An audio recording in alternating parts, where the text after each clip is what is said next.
Welcome to the True Crimes Unfold compilation video series. Please note that events and scenarios in this video may be graphic for some viewers. Discretion is advised. Details of the videos are taken from actual case files. Before we begin, let us know in the comments where you're listening from and what type of cases you'd like us to cover next, and we'll make sure to add them to our list. Don't forget to subscribe to get new stories as soon as they're released. Upon. Now settle in, get ready, and let's begin. The morning of May 20th, 2021 began like any other in Quezon City, Philippines. The bustling streets were alive with the sounds of tricycles and market vendors, an everyday rhythm that locals knew well. Yet, in a quiet corner of Barangay Greater Lagro, something sinister shattered the routine. A passerby walking along a patch of open land noticed something unusual. A disturbing odor and a shape obscured by tall grass. Curiosity turned to horror as they moved closer, revealing a body wrapped in plastic discarded like trash. It was a scene that would haunt the community and draw the attention of the entire nation. The authorities were called immediately. Crime scene investigators cordoned off the area, their faces grim as they uncovered the victim's identity. 21-year-old Ebeng Mayer. The young transgender man had been missing for 3 days, his family frantically searching for him after he failed to return home. The discovery of his body was the tragic answer to their worst fears. To those who knew him, Ebeng was more than just another face in the crowd. Born and raised in Quezon City, he was known for his vibrant personality, infectious laughter, and an ability to bring light to even the darkest days. Friends described him as fiercely loyal and kind, someone who never hesitated to stand up for others. Ebeng's family, devastated by the loss, spoke about his dreams and the challenges he faced as a transgender man in a society that often marginalized people like him. Despite the difficulties, Ebeng was resilient. He had ambitions, plans for the future, and a close-knit group of friends who cherished him deeply. His disappearance, followed by the discovery of his body, left a void that could never be filled.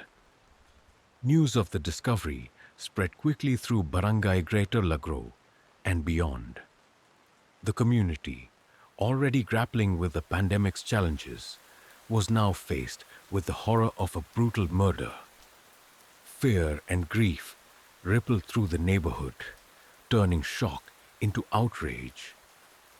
Vigils were held in Ebeng's honor, with candles illuminating tear-streaked faces as mourners demanded justice.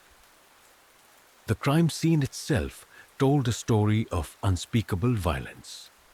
Police reports revealed that Ebeng had suffered extensive injuries, suggesting a prolonged and brutal attack.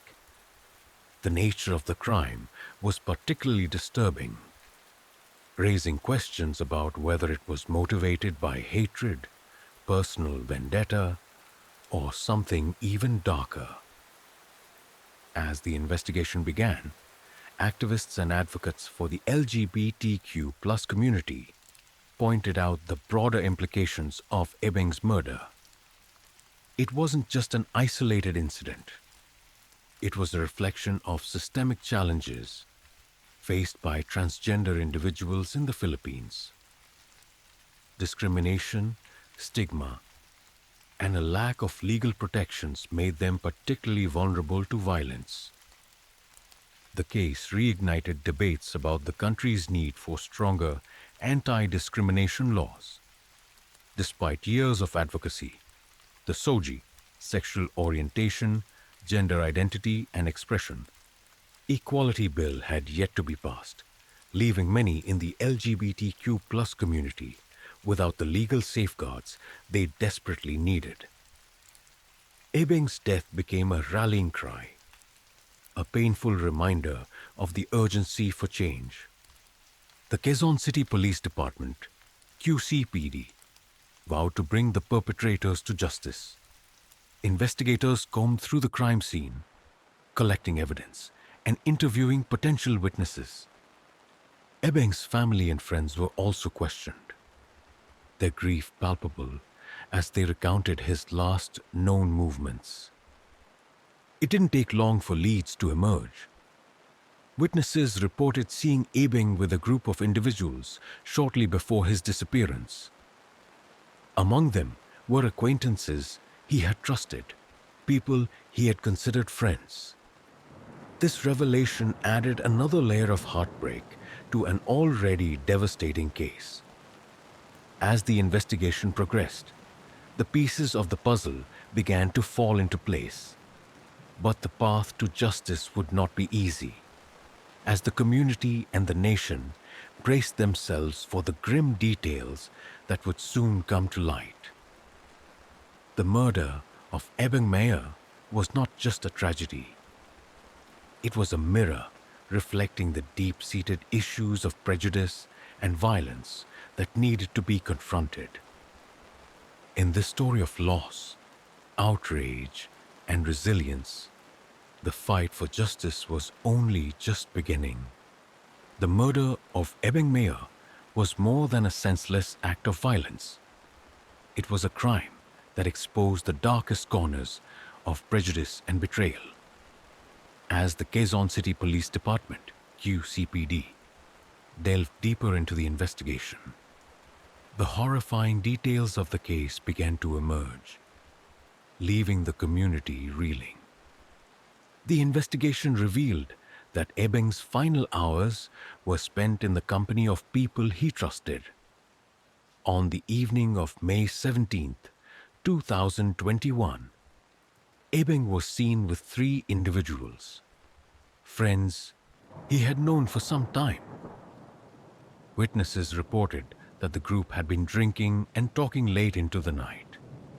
It was the kind of gathering Ebing often enjoyed, a moment to relax and share stories. But something went horribly wrong. As the night progressed, tensions began to rise. Investigators pieced together a narrative suggesting that Ebing may have become a target of ridicule or violence due to his gender identity. While the exact trigger for the attack remains unclear, the evidence pointed to a brutal escalation that culminated in Ebing's murder. The autopsy report painted a grim picture of Ebing's final moments. He had suffered extensive injuries, including blunt force trauma and signs of strangulation. The level of violence used was shocking, indicative of deep-seated anger or hatred. The manner in which his body was discarded, wrapped in plastic and abandoned, added another layer of dehumanization to the crime. For Ebing's family, the details were almost too much to bear. His mother, speaking through tears, described him as a kind and loving person who didn't deserve such a fate. He trusted those people, she said. They were supposed to be his friends. Through witness testimonies and forensic evidence, the police were able to identify 3 suspects, 2 men and 1 woman, all of whom were known to Ebing. The revelation that the suspects were individuals he considered friends sent shockwaves through the community. How could people so close to him betray his trust so completely? The suspects were quickly apprehended, and during questioning, the true extent of their betrayal came to light. One of the men, under intense interrogation, confessed to his role in the crime. He admitted that the group had conspired against Ebing, though he tried to shift blame to his accomplices. His confession was corroborated by physical evidence. including traces of Ebing's blood found on clothing and in a vehicle used to transport his body. The other suspects, while initially denying involvement, eventually admitted their roles as well. Their motives, while not fully articulated, hinted at a combination of personal animosity and deep-seated prejudice. The case exposed the dangerous intersection of trust and betrayal, where even close relationships could be weaponized by bias and hatred. While the QCPD worked diligently to solve the case, the investigation highlighted systemic issues that often hinder justice in cases involving LGBTQ+ victims. Activists pointed out that crimes against transgender individuals were frequently mishandled or overlooked due to societal biases. Ebeng's case, they argued, was a rare exception in receiving significant attention thanks to the public outcry and media coverage. The lack of specific protections for LGBTQ+ individuals under Philippine law further complicated the pursuit of justice. While the country had laws against murder, there were no provisions addressing hate crimes or violence motivated by gender identity. This gap left many activists calling for urgent legislative action, emphasizing that Ebeng's death must not be in vain. As news of the suspect's arrest spread, the community's initial shock turned into anger and determination. Vigils and protests were organized to demand accountability and highlight the systemic issues faced by transgender individuals. Advocacy groups, both local and national, amplified the case, using it as a rallying cry for the long-delayed passage of the SOGIE Equality Bill. One advocate put it succinctly, "Ebing's murder is not an isolated case. It's part of a pattern of violence and discrimination that we must confront. We owe it to him and to every victim who has suffered in silence." The prosecution, armed with the suspect's confessions and forensic evidence, began preparing for trial. The evidence against the suspects was overwhelming, but the case also posed significant challenges. The defense attempted to downplay the role of bias in the crime, framing it as a personal conflict rather than a hate-motivated act. This strategy angered activists, who saw it as an attempt to erase the systemic issues underlying the case. To counter this narrative, the prosecution emphasized the brutality of the crime and the trust Ebeng had placed in his killers. They called on expert witnesses to discuss the prevalence of violence against transgender individuals, framing the murder within a broader context of societal prejudice. As the investigation moved toward trial, the people of Quezon City rallied around Ebeng's family. Fundraisers were organized to support them during this difficult time, and messages of solidarity poured in from across the country. Ebeng's story resonated with many, not just because of its tragedy, but because it illuminated the broader struggles faced by marginalized communities. The case also became a lightning rod for change. LGBTQ+ organizations intensified their advocacy efforts, calling for systemic reforms to address the root causes of violence and discrimination. For them, Ebeng's murder was a stark reminder of the work that still needed to be done. As the suspects prepared to face trial, the weight of their betrayal loomed large. They had not only taken a life, but also shattered the trust of a community that had once welcomed them. For Ebeng's family and friends, the pursuit of justice was about more than punishment. It was about honoring his memory and ensuring that his death would not be forgotten. The crime and its investigation revealed the darkest aspects of humanity, but also the resilience of a community united in its grief and determination. In the face of tragedy, they found strength, demanding justice not just for Ebeng, but for all those who had been silenced by violence and prejudice. The trial of the three individuals accused of murdering Ebeng Mayer began amidst a media frenzy. The courtroom was packed with journalists, activists, and members of the LGBTQ+ community, all of whom were determined to see justice served. For Ebeng's family and friends, the proceedings were both an opportunity to confront the individuals responsible for their loss and a painful reminder of the betrayal that had taken their loved one away. The prosecution wasted no time presenting a compelling narrative of trust betrayed and a life cut short. Building their case on the confessions of the accused, forensic evidence, and witness testimonies, they painted a harrowing picture of the events that led to Ebeng's murder. The prosecutors began by recounting the timeline of Ebeng's final hours. They detailed how the three suspects had lured Ebeng into their company under the guise of friendship, only to turn on him in a brutal and premeditated attack. Photographs of the crime scene and forensic reports corroborated their narrative, showing the extent of the violence inflicted on Ebeng. Key witnesses, including neighbors and passers-by, testified about seeing the suspects with Ebeng on the night of his disappearance.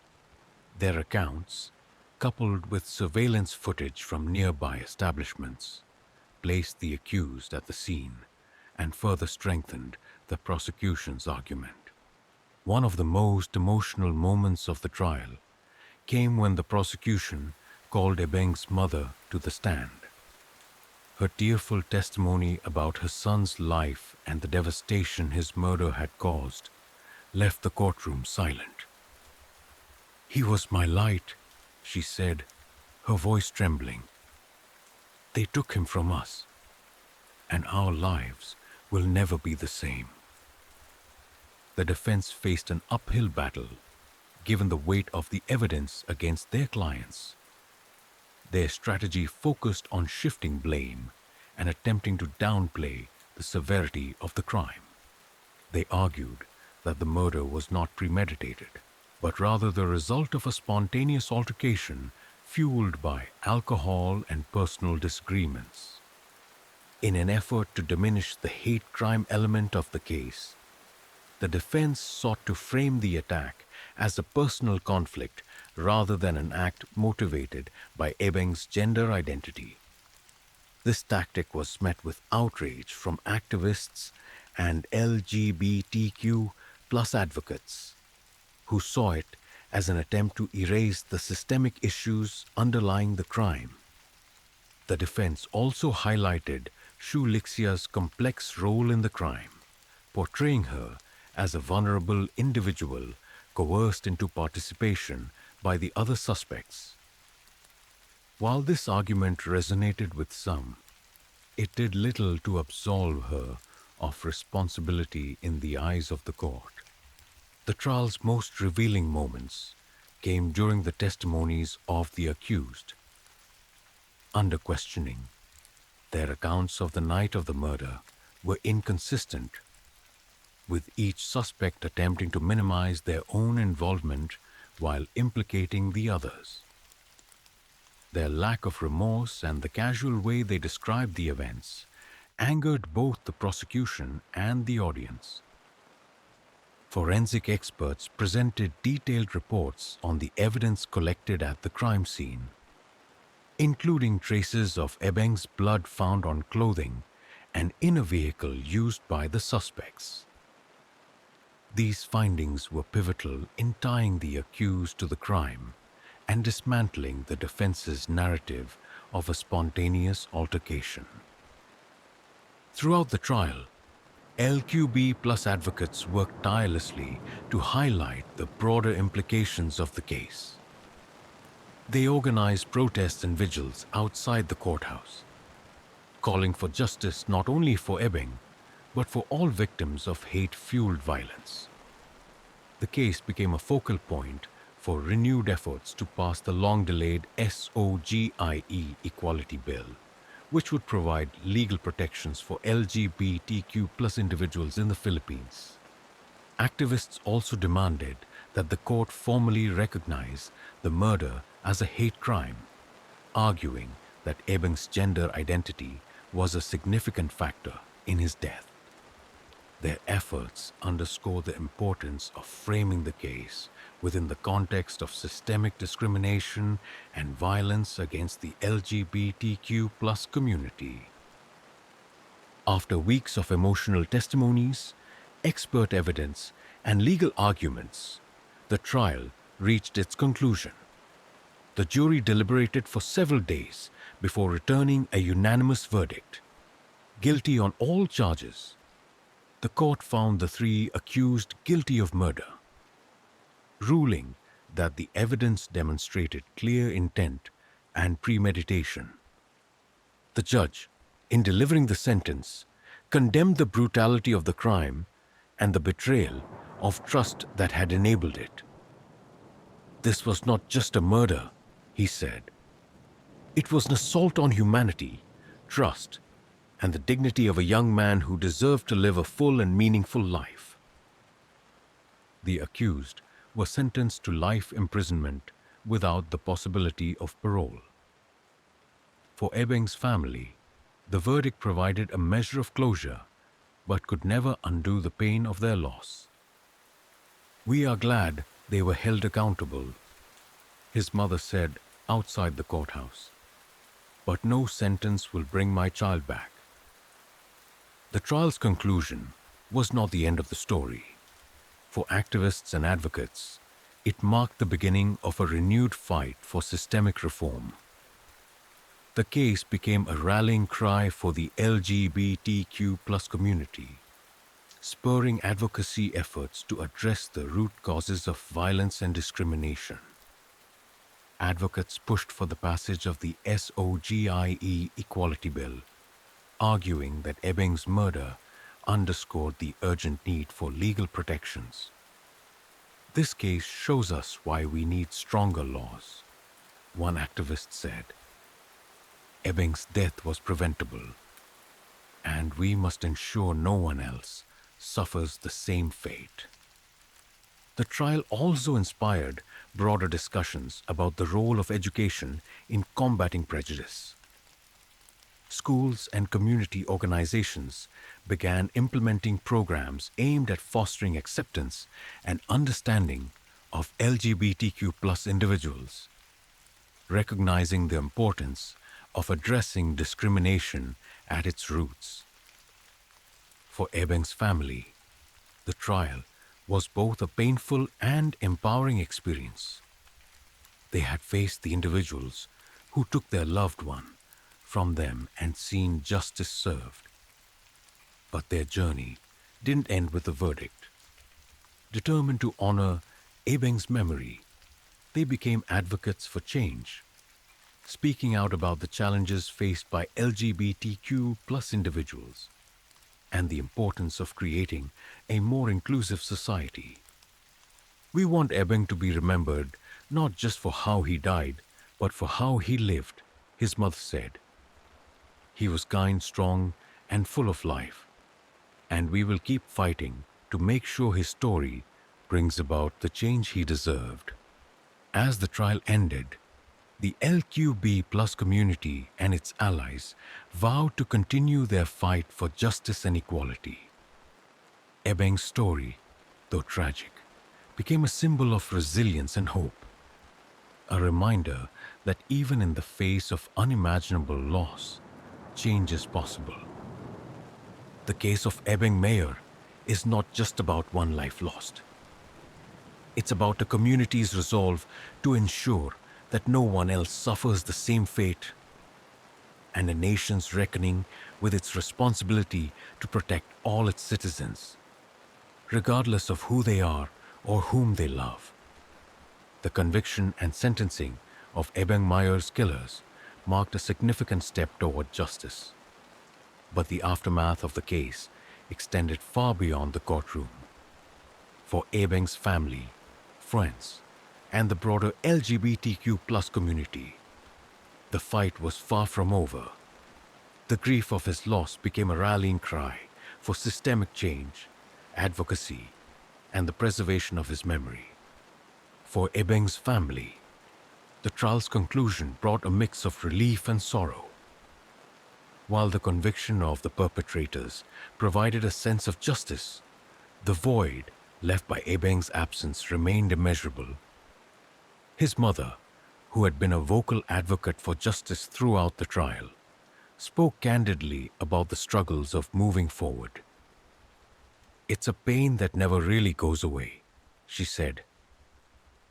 "But we want to use our grief to help others, to ensure this doesn't happen again."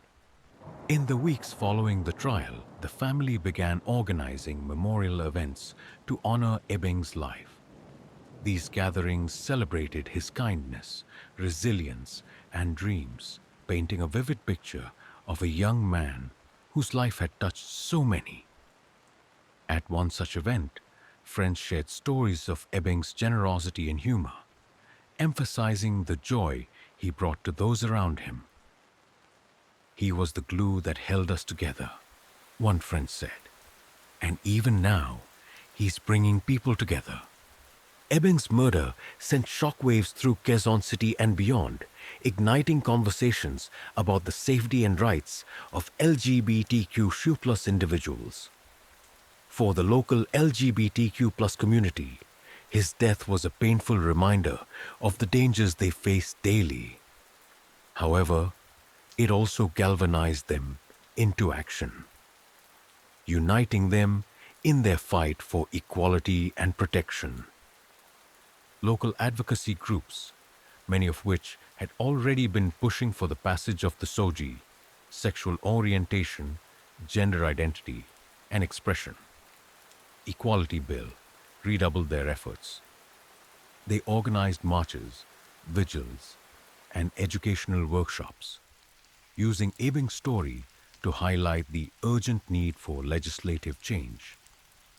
The hashtag #Justice for Bengmea trended across social media platforms, amplifying the voices of those demanding accountability and reform. The community also launched initiatives to support LGBTQ+ individuals at risk. Hotlines, counseling services, and safe spaces were established, providing much-needed resources for those facing discrimination or violence. These efforts were a testament to the resilience and solidarity of the LGBTQ+ community, ensuring that Ebeng's legacy would be one of empowerment and hope.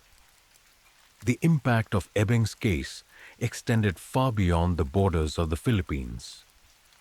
International human rights organizations took note, calling attention to the systemic issues that contributed to his death.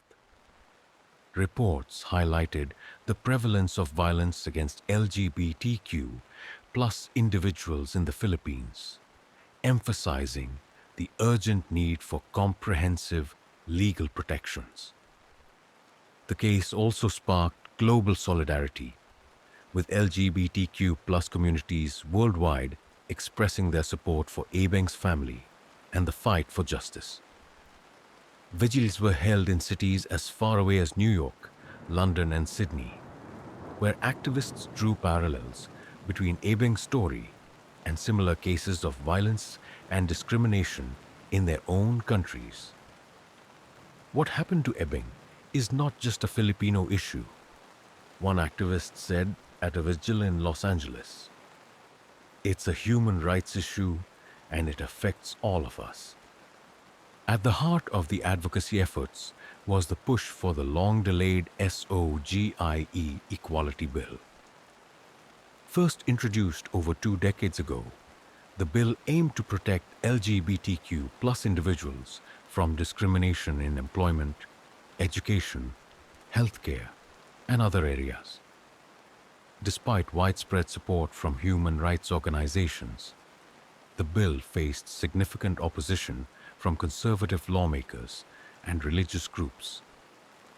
Ebbing's murder reignited the urgency for its passage, with activists using his story as a powerful example of the bill's necessity. Advocacy groups organized petitions, lobbying campaigns, and public forums to educate lawmakers and the public about the importance of the legislation. The SOGI Equality Bill isn't just about rights, one advocate explained. It's about saving lives. It's about making sure no one else has to endure what Ebbing did. While the bill's passage remained uncertain, the momentum generated by the case was undeniable. More Filipinos than ever before were engaging in conversations about LGBTQ plus rights, challenging stereotypes, and advocating for inclusivity. Ebeng's story inspired a wave of artistic and media projects aimed at raising awareness and fostering empathy. Documentaries, short films, and theatrical performances explored his life, the circumstances of his death, and the systemic issues faced by the LGBTQ plus community. These projects not only honored Ebeng's memory, but also served as tools for education and advocacy. Social media became a particularly powerful platform for sharing Ebeng's story. Artists created illustrations and animations celebrating his life and calling for justice. Writers penned essays and poems reflecting on his legacy. These creative expressions brought new audiences into the conversation, ensuring that Ebeng's story continued to resonate with people from all walks of life. While the pain of losing Ebeng could never be erased, his family and community found solace in the positive changes inspired by his story. The initiatives launched in his name, from support services to educational programs, had a tangible impact on the lives of LGBTQ plus individuals. His legacy became a symbol of resilience and hope, reminding people of the importance of standing up against injustice. One of the most poignant tributes came from his mother, who established the Ebeng Mayor Foundation to support marginalized individuals in Quezon City. The foundation provided scholarships, legal aid, and mental health services, ensuring that Ebeng's memory would continue to make a difference. "This is what Ebeng would have wanted," his mother said at the foundation's launch. "To help people, to make the world a little kinder." Despite the progress inspired by Ebeng's story, challenges remained. The SOGI Equality Bill still faced significant hurdles, and many LGBTQ plus individuals continued to experience discrimination and violence.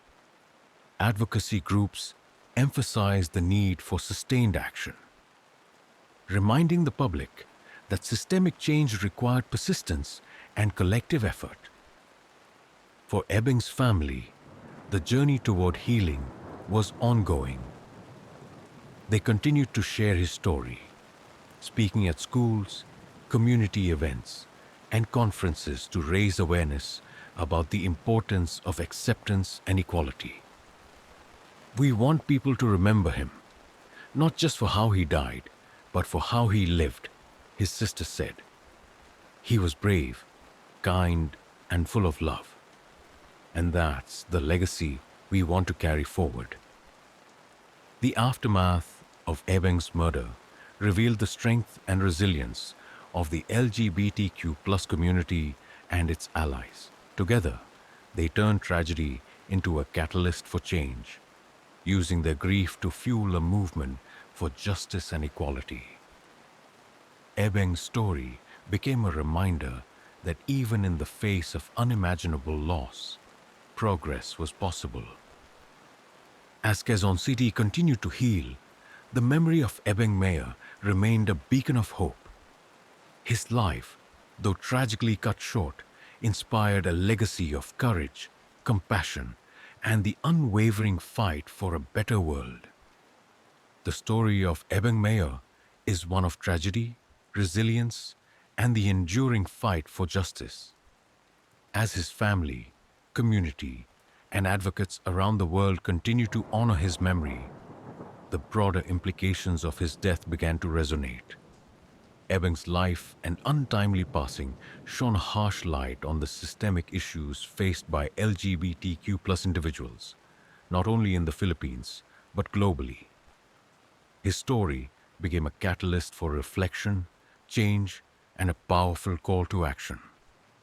The murder of Ebeng Mayer sparked international outrage and solidarity. Activists and advocacy groups worldwide rallied around his story, using it to highlight the pervasive violence faced by LGBTQ+ individuals. Social media became a critical tool for spreading awareness, with the hashtag Rabide Ashbish Quatish Just Justice for Ebeng Mayor trending not only in the Philippines, but also in countries like the United States, Canada, and the United Kingdom. Global organizations such as Amnesty International and Human Rights Watch issued statements condemning the violence and calling for systemic reforms. Ebeng's story is tragically not unique, one report read. His death reflects a broader pattern of violence and discrimination against LGBTQ plus individuals, exacerbated by a lack of legal protections and societal acceptance. In response, international communities organized vigils and events to honor Ebeng's life.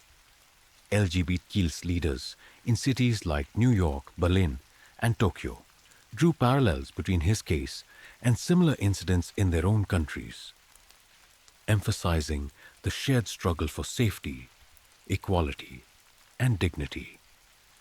In the Philippines, Ebeng's murder became a rallying cry for the passage of the long-delayed SOGIE Equality Bill. Advocates argued that his death underscored the urgent need for comprehensive legal protections for LGBTQ plus individuals.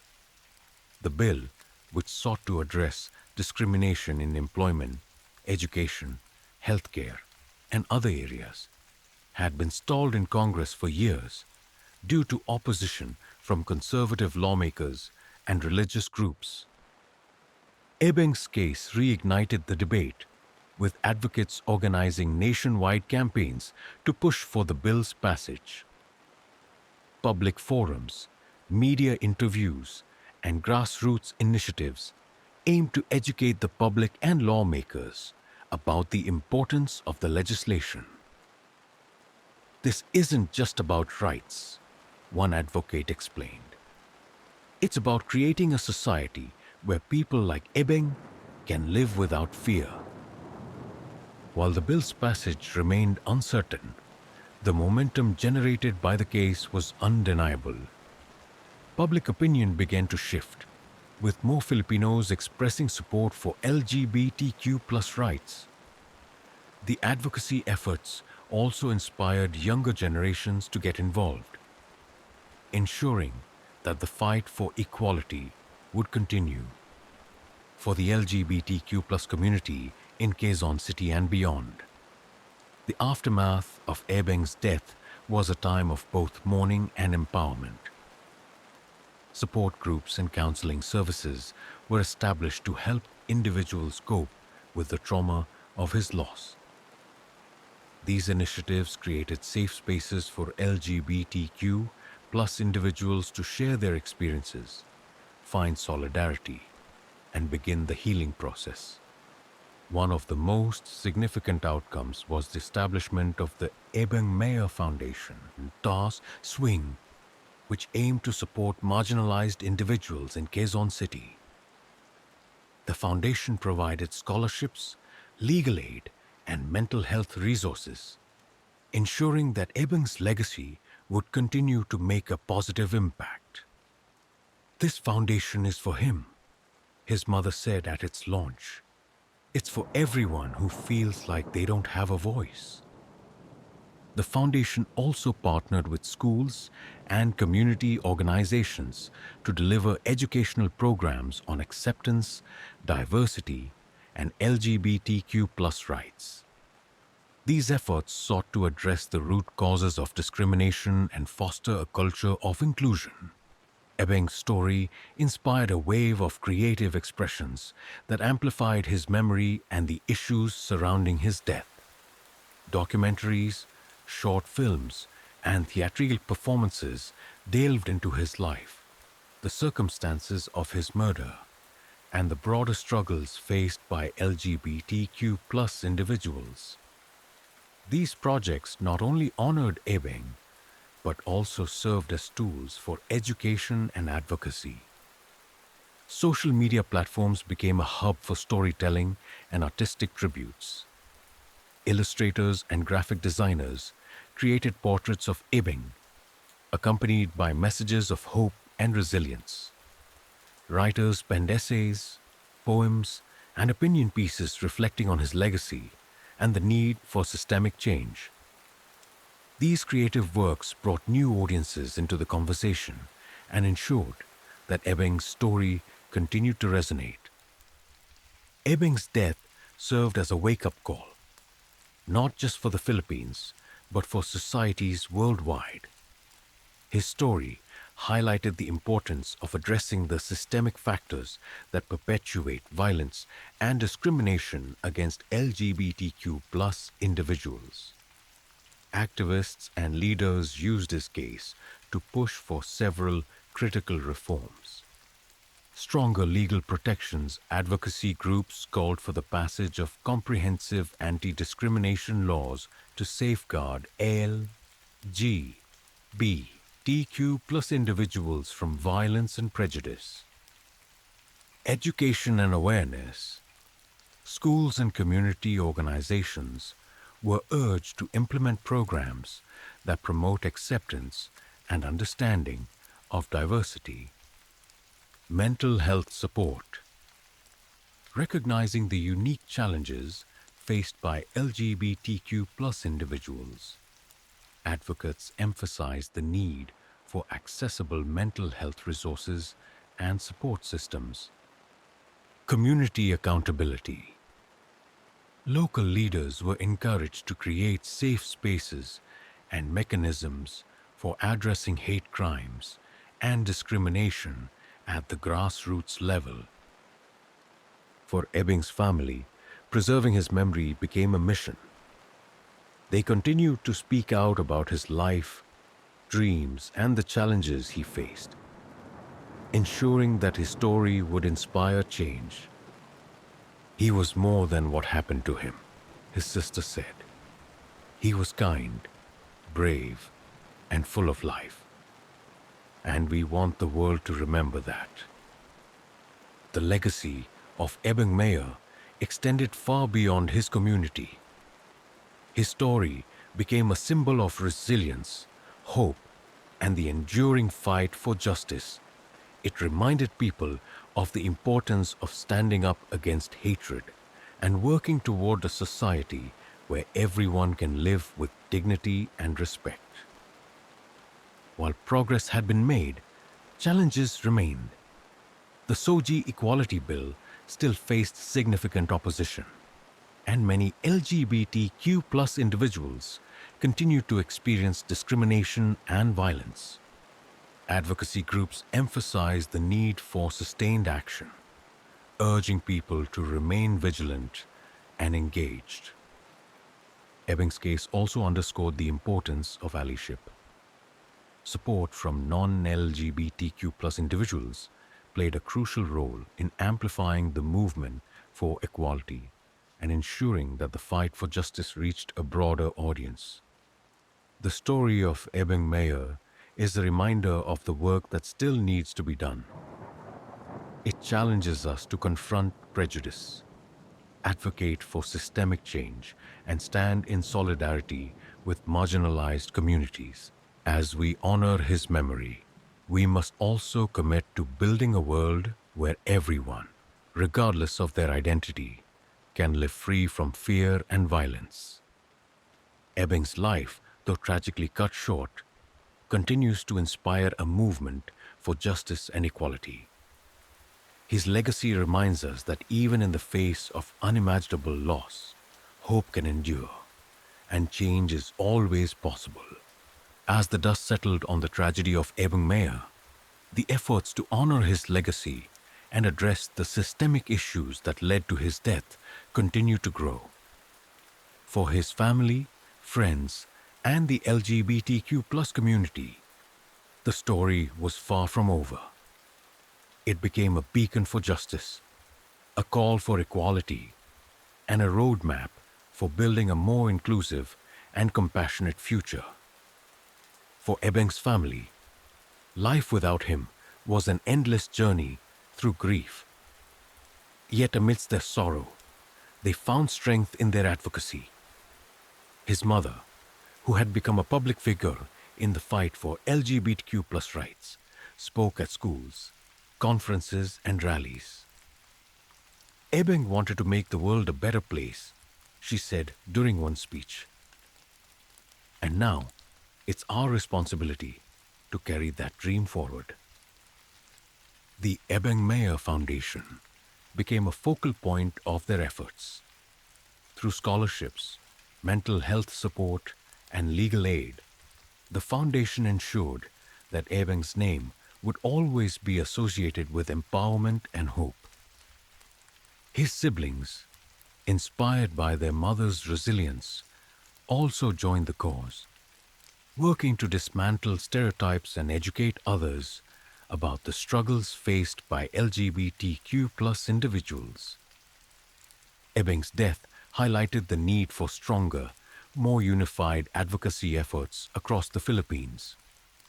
LGBTQ+ organizations, once working independently, began forming coalitions to amplify their impact.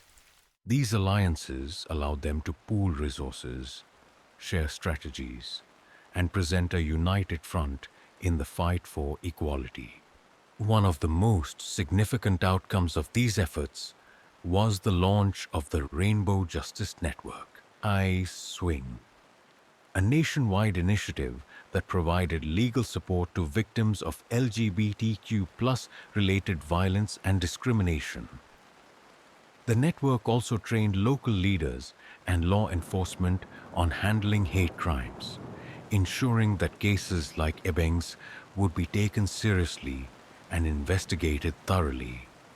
The network's work extended beyond advocacy, delving into grassroots community building. Workshops, support groups, and safe spaces were established in rural and urban areas alike, giving LGBTQ+ individuals across the country access to resources and solidarity. We're not just fighting for laws, one activist explained. We're fighting for a society that values and protects every life. The renewed momentum around the Sogi Equality Bill was one of the most visible legacies of Ebeng's story. Advocacy groups intensified their lobbying efforts, and public support for the bill grew steadily. Polls showed a significant shift in attitudes, with more Filipinos expressing support for LGBTQ+ rights than ever before. However, progress was not without its challenges. Conservative lawmakers and religious groups continued to resist the bill, using rhetoric that dismissed or marginalized LGBTQ+ voices. This opposition underscored the long road ahead, but also strengthened the resolve of advocates. Every step forward matters, said one campaign leader. We owe it to people like Ebeng to keep fighting, no matter how hard it gets. Ebeng's story reached beyond the Philippines, becoming a touch point for international LGBTQ+ movements. Organizations around the world incorporated his narrative into their advocacy, drawing parallels to similar struggles in their own countries.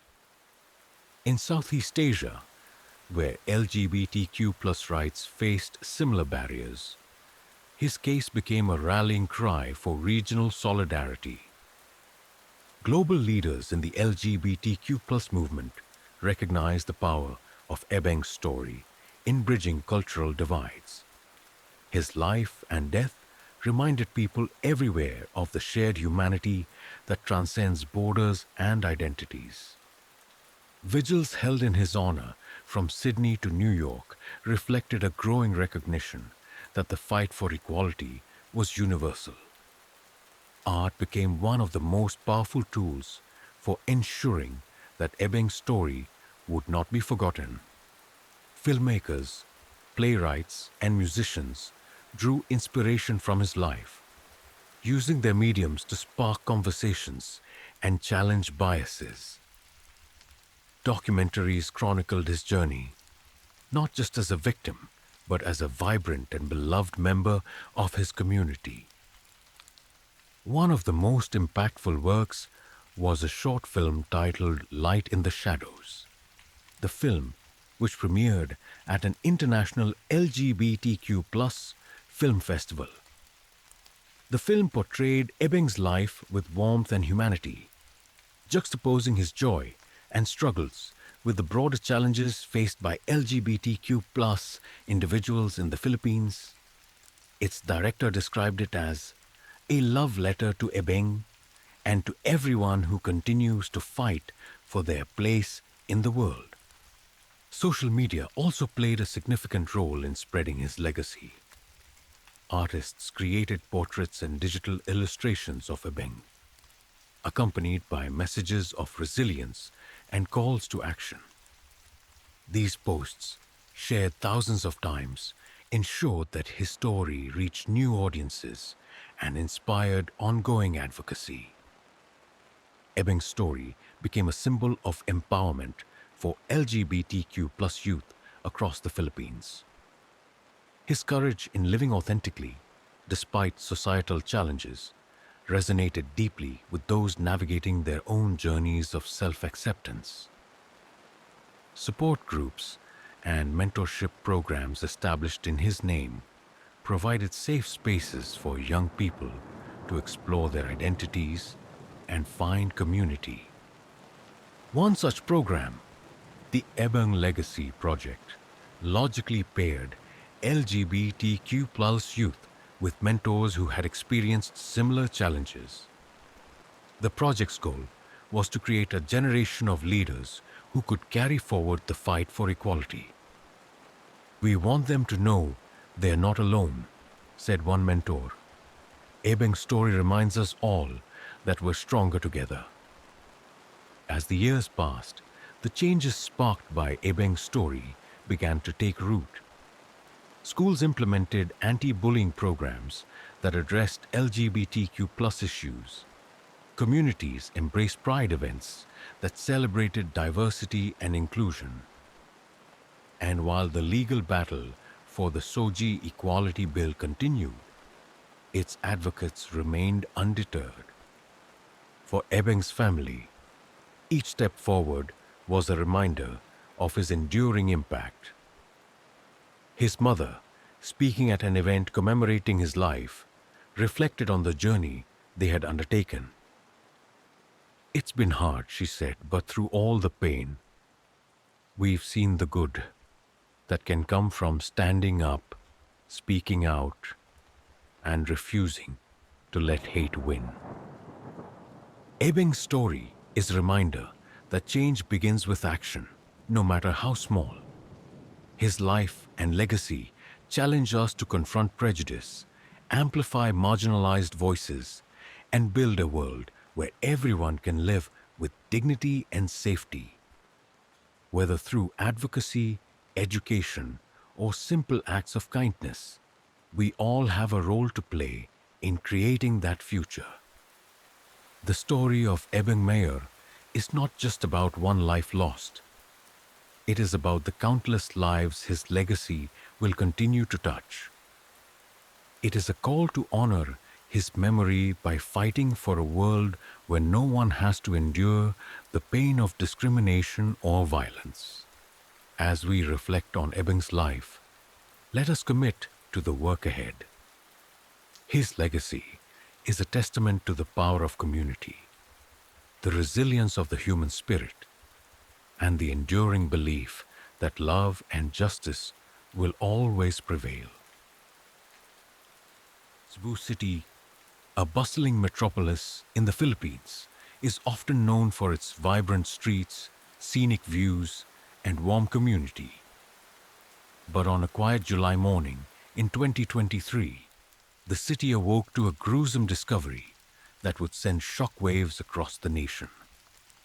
In an unassuming corner of a busy neighborhood, a carton box was found abandoned by the roadside.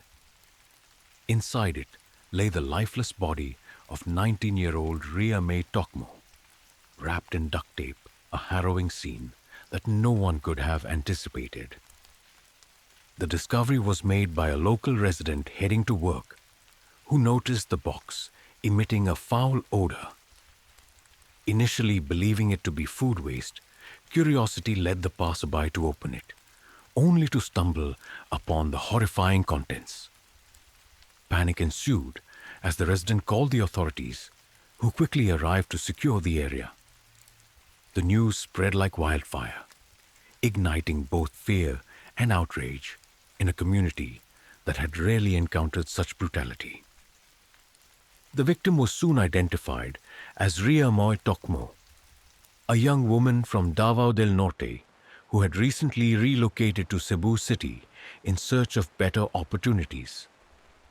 Described as sweet, independent, and hardworking, Ria May had moved away from her family to support herself and pursue her dreams. Her tragic death not only devastated her loved ones, but also left the city grappling with questions about how such a horrific crime could occur. For her family, the discovery was the culmination of days of frantic searching. Ria May had been reported missing just days prior after failing to respond to calls and messages from her family and friends. Her sudden silence was unusual and alarming for someone who was known to keep in close contact with her loved ones. The carton box itself became a key piece of evidence. Duct-taped shut and left in plain sight, it seemed to mock the authorities with its brazen placement. Forensic investigators meticulously examined the scene, collecting fingerprints, fibers, and DNA samples in hopes of identifying the perpetrator. The body, found in an advanced state of decomposition, indicated that Ria May had been killed days before her body was discovered. These grim details painted a picture of premeditation and an attempt to conceal the crime. The brazenness of the act left the community in shock.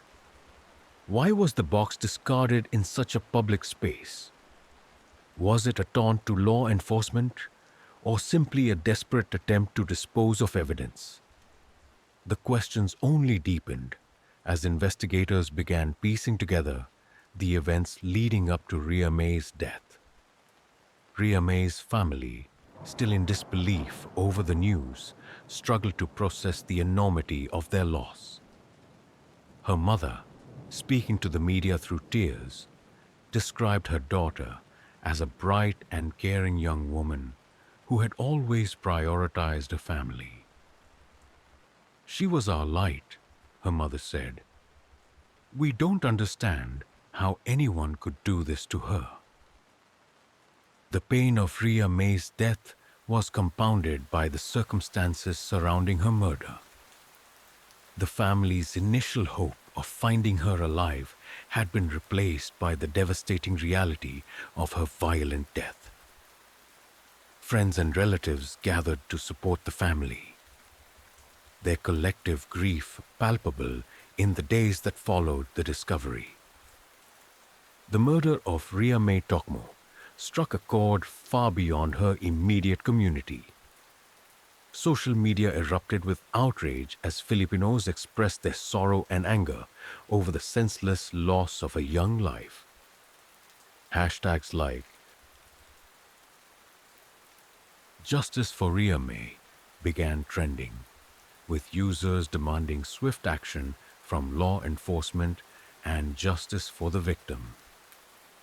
Activists and advocacy groups also took up the case, using it as an opportunity to highlight the vulnerability of young women and the need for stronger protections against gender-based violence. Ria May's story is not an isolated incident, one activist said. It's a tragic reminder of the dangers faced by women every day. The public's response galvanized law enforcement, who promised a thorough investigation to bring the perpetrators to justice. For many, however, the case was a stark reminder of the systemic issues that enabled such crimes to occur, including inadequate safety measures, societal inequalities, and the challenges faced by young women living away from their families. With public pressure mounting, the Cebu City Police Department launched a full-scale investigation. Detectives began tracing Ria May's last known movements, interviewing friends, acquaintances, and anyone who had been in contact with her in the days leading up to her disappearance. Surveillance footage from nearby establishments was reviewed, and forensic experts worked tirelessly to analyze the evidence collected from the crime scene.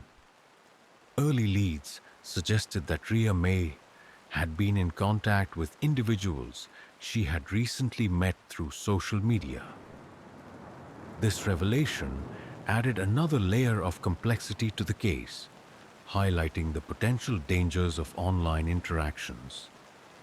As investigators worked to unravel the mystery, the nation waited anxiously for answers. The story of Ria May Tokmo had just begun to unfold, but its impact was already undeniable. A young woman's life had been cut short, leaving behind a grieving family, a community in shock, and a nation demanding justice. The question on everyone's mind was clear. Who could have committed such a heinous act and why? The answers, as they would soon learn, would reveal a web of betrayal, manipulation, and unimaginable cruelty. As investigators dug deeper into the circumstances surrounding Ria May Tokmo's death, they were faced with a daunting challenge: piecing together her last known movements in the hopes of identifying her killer. The days leading up to her murder held the key to understanding what had transpired. But the picture that emerged was one of betrayal and deception. Ria May had arrived in Cebu City just a few months before her tragic death. At 19 years old, she was full of optimism and eager to build a better future for herself and her family. She found work at a local business and quickly adapted to her new environment, maintaining regular contact with her family back in Davao del Norte. Her phone calls were filled with updates about her job, new friends, and her excitement about living in a vibrant city.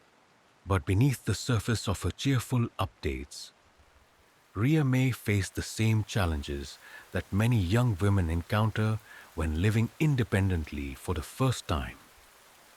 Juggling work, finances, and the pressures of adjusting to a new city. She relied heavily on the relationships she formed to feel secure. It was these relationships, investigators would later discover, that played a critical role in her tragic demise. One of the first leads in the investigation came from Ria May's social media activity. Detectives discovered that she had recently been in contact with several individuals through messaging apps, including a man who claimed to be her boyfriend. This man, whose identity was initially withheld by authorities, became a person of interest in the case. Interviews with Ria May's friends revealed that she had spoken about this relationship but had expressed concerns about her boyfriend's behavior. Some friends described him as possessive and controlling, warning Ria May to be cautious. Despite their warnings, Ria May appeared to trust him, likely unaware of the danger he posed. Further analysis of her social media accounts revealed that Ria May had been planning to meet her boyfriend on the night she disappeared. Surveillance footage from a local establishment confirmed that she had been seen with him and another individual shortly before she vanished. This discovery provided investigators with a crucial lead, but it also raised more questions. What had happened during that meeting, and why had it turned deadly? As the investigation progressed, the web of individuals connected to Ria May's murder grew wider. Alongside her boyfriend, several other individuals came under scrutiny, including his acquaintances. Witness testimonies and forensic evidence suggested that more than one person had been involved in the crime, complicating the case further. One of the most chilling revelations came from a witness who claimed to have seen Ria May being escorted into a vehicle by two men on the night of her disappearance. This sighting, combined with evidence collected from the crime scene, suggested a level of premeditation that pointed to a coordinated effort. Forensic experts discovered traces of fibers and fingerprints on the carton box where Ria May's body was found, linking it to a specific location outside the city. This discovery indicated that her body had been transported and deliberately discarded in an area where it would likely be found.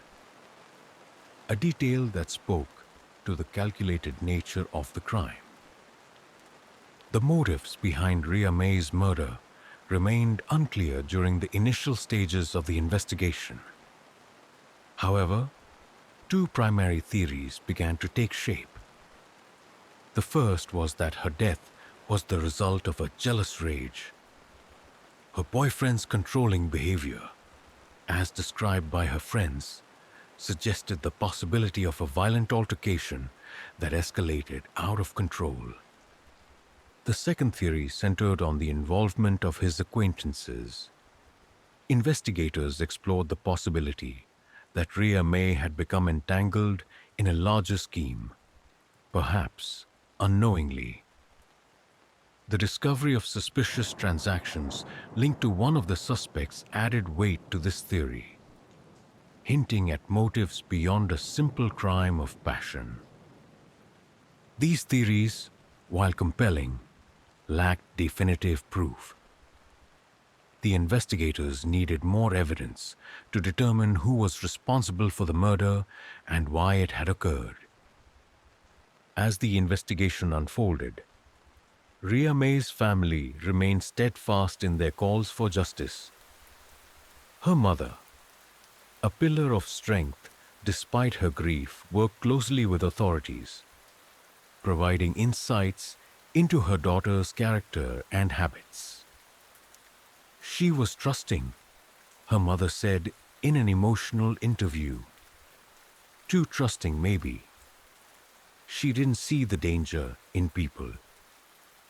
Her family's determination to see justice served resonated with the public, who rallied around them in solidarity. Community leaders and activists used the case to spotlight the vulnerabilities faced by young women, particularly those who move away from their families to pursue better opportunities. This isn't just about Ria May, one activist said during a vigil. This is about every woman who has ever been made to feel unsafe. The circumstances of Ria May's death sent ripples of fear through Cebu City. Parents became more vigilant, urging their children to avoid meeting new acquaintances alone. Friends questioned how someone so well loved could meet such a cruel fate at the hands of people she trusted. The local government responded by pledging to enhance safety measures, including increased surveillance and community patrols. However, these efforts did little to ease the lingering unease that had taken hold of the city. For many, the murder was a stark reminder of the dangers that lurked beneath the surface of seemingly ordinary lives. By the end of the second week of the investigation, authorities had gathered enough evidence to make their first arrest. The suspect, identified as Ria May's boyfriend, was apprehended and brought in for questioning. His initial denial of involvement crumbled under the weight of the evidence, including inconsistencies in his alibi and physical evidence linking him to the crime. Despite his confession, the case was far from over. Investigators suspected that others were involved in planning and executing the murder, and their focus turned to identifying and apprehending the remaining individuals. As the truth began to surface, it became clear that Ria May's death was not the result of a single act of violence, but a chilling conspiracy that reflected the darkest aspects of human behavior. With the arrest of Ria May's boyfriend, the investigation took a decisive turn. Authorities now had a suspect in custody who could potentially provide crucial information about the events leading up to her murder. However, as investigators delved deeper, it became evident that this case was far more complex than initially thought. What seemed like a singular act of violence quickly unraveled into a web of betrayal, deception, and cold calculation. During initial questioning, the boyfriend, identified as Simeon Gabutero, denied any involvement in Ria May's death. He claimed that he had last seen her the night before her disappearance and had no knowledge of her whereabouts afterward. However, inconsistencies in his account raised immediate red flags. Faced with mounting evidence, including surveillance footage and witness testimonies, placing him with Ria May on the night she disappeared, Simeon eventually broke down. In a chilling confession, he admitted to being present at the time of the murder, but claimed that he was not the one who ended her life. Instead, he implicated two other individuals, acquaintances of his, whom he alleged had been the masterminds behind the crime. According to Simeon, the crime stemmed from a personal dispute, though the exact details of the motive remained unclear.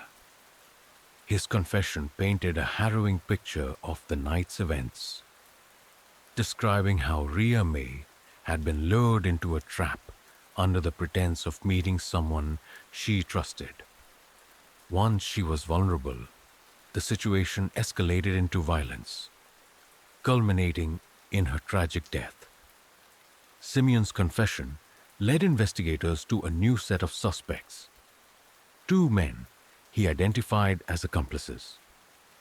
These individuals, both with criminal records, were believed to have assisted in carrying out the murder and disposing of Ria May's body. Their involvement added another layer of complexity to the case, suggesting a premeditated and coordinated effort rather than a crime of passion. Law enforcement quickly launched a manhunt for the two suspects, who had gone into hiding after news of Simeon's arrest broke. Tips from the public, along with surveillance data and phone records, helped authorities track their movements. Within days, Both suspects were apprehended and taken into custody for questioning. While the confessions provided valuable insights, investigators knew they needed concrete evidence to build a strong case. Forensic experts played a pivotal role in connecting the dots and corroborating the suspect's statements. The carton box in which Ria May's body was found yielded critical clues. Fingerprints lifted from the duct tape matched those of Simeon and one of the other suspects, placing them directly at the crime scene. Fibers from the box and its contents were traced to a specific location, a warehouse where Simeon had previously worked. This discovery suggested that the box had been deliberately selected and prepared for its grim purpose. Further forensic analysis of Ria May's remains provided chilling details about the manner of her death. The autopsy revealed signs of blunt force trauma, asphyxiation, and ligature marks indicating that she had been subjected to prolonged violence before her death. The timeline of her injuries aligned with the suspect's confessions, strengthening the prosecution's case. As the suspects continued to cooperate under interrogation, investigators pieced together a clear picture of the crime's motive. According to Simeon, the murder was fueled by jealousy and resentment. He claimed that he had felt betrayed by Ria May, though the exact nature of this perceived betrayal remained vague. His accomplices, motivated by promises of financial gain, had allegedly agreed to help him carry out the act. Text messages and call logs retrieved from the suspects' phones revealed detailed discussions about their plans. The evidence showed that they had scouted locations, prepared tools, and coordinated their actions with chilling precision. The level of premeditation shocked even seasoned investigators, who described the crime as cold-blooded and calculated. One of the more disturbing aspects of the case was the role social media played in facilitating the events leading to Ria May's murder. Simeon had used messaging apps to establish trust with Ria May, exploiting her openness and willingness to connect with others. Investigators uncovered a series of manipulative messages in which Simeon alternated between flattery and guilt-tripping, creating an emotional dependency that ultimately made Ria May vulnerable. The suspects had also used social media to monitor Ria May's movements, ensuring that their plan could be executed without interference. This revelation sparked broader conversations about the potential dangers of online interactions, particularly for young women navigating new environments. As details of the crime emerged, public outrage intensified. The calculated nature of the murder, coupled with the betrayal of trust, struck a nerve with people across the Philippines. Vigils and protests were held in Ria May's honor, with participants demanding justice not only for her, but for all victims of gender-based violence.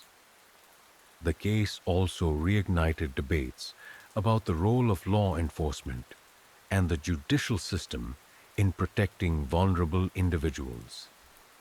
Activists criticized the lack of preventive measures and called for stricter laws to address crimes of this nature. "This isn't just about one case," said a speaker at a rally in Cebu City. "It's about creating a society where no one has to fear for their life because of their gender or their trust in others." For Ria May's family, the revelations were both devastating and galvanizing. While they were relieved that the suspects had been apprehended, the knowledge of how their daughter's trust had been exploited only deepened their grief. "She believed in people," her mother said. "She saw the good in everyone. And that's what they used against her." The family vowed to honor Ria May's memory by advocating for change. They partnered with local organizations to raise awareness about the dangers of online interactions and the importance of vigilance in relationships. Their efforts aimed to ensure that no other family would have to endure the pain they had experienced. With the suspects in custody and a growing body of evidence, prosecutors began preparing for trial.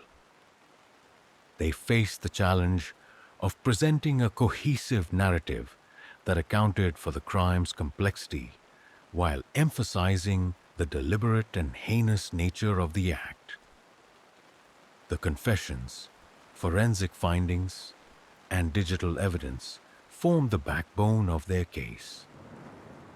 As the trial approached, the stakes grew higher.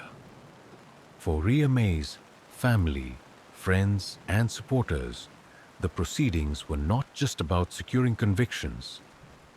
They were about sending a message that such crimes would not be tolerated. The quest for justice had only just begun, but its impact was already being felt far beyond the courtroom. The trial of the three suspects accused of murdering Ria May Tokmo began in a packed courtroom in Cebu City. The nation's attention was firmly fixed on the proceedings, with Ria May's family, friends, and community members anxiously awaiting justice. The trial became not only a legal battle, but also a moral reckoning, a moment to confront the deeper issues of trust, betrayal, and violence that had led to her tragic death. The prosecution, led by a seasoned attorney, presented a meticulously constructed case. They began by outlining the events leading up to Ria May's murder, relying heavily on the confessions of the suspects, forensic evidence, and digital communications retrieved during the investigation. One of the prosecution's key arguments was the premeditated nature of the crime. They highlighted text messages and call logs that showed the suspects coordinating their actions in advance, scouting locations, and preparing tools for the murder. Surveillance footage and witness testimonies placed the suspects with Ria May on the night of her disappearance, further tying them to the crime. The forensic evidence was equally damning. Experts testified about the fingerprints and fibers found on the carton box, the injuries on Ria May's body, and the timeline of her death. These details corroborated the confessions and painted a chilling picture of the suspect's deliberate actions. The prosecution also focused on the betrayal of trust that made the crime possible. They called on Ria May's friends and family to testify about her relationship with Simeon, emphasizing how he had gained her trust only to exploit it in the most horrific way. This was not a random act of violence, the prosecutors said in their opening statement. This was a calculated, deliberate betrayal. The defense, faced with overwhelming evidence, adopted a strategy of deflection and mitigation. They argued that Simeon's confession had been made under duress and that his accomplices had been coerced into participating in the crime. They painted Simeon as a man driven by jealousy and insecurity, suggesting that the murder had been a spontaneous act rather than a premeditated plan. The defense also sought to shift blame among the suspects, with each trying to minimize their role while implicating the others. This tactic created moments of tension in the courtroom, as the suspects contradicted each other's accounts and struggled to maintain consistency under cross-examination. Despite their efforts, the defense faced an uphill battle. The evidence against the suspects was overwhelming, and their attempts to downplay their involvement only served to highlight their lack of remorse. One of the most poignant aspects of the trial was the testimonies from Ria May's family and friends. Her mother, a pillar of strength throughout the proceedings, took the stand to share the profound impact of her daughter's death. Ria May was my light, she said, her voice trembling. She was kind, trusting, and full of dreams. They took her from us, and our lives will never be the same. Friends of Ria May described her as a loving and vibrant young woman who had always seen the best in people. Their accounts underscored the senselessness of her death and the devastating betrayal she had experienced. She trusted them, one friend said. She believed they were her friends. How could they do this to her? These emotional testimonies moved many in the courtroom to tears and reinforced the gravity of the crime. For the prosecution, they served as a reminder of the human cost of the suspect's actions. The trial also became a focal point for broader conversations about gender-based violence and the vulnerabilities faced by young women.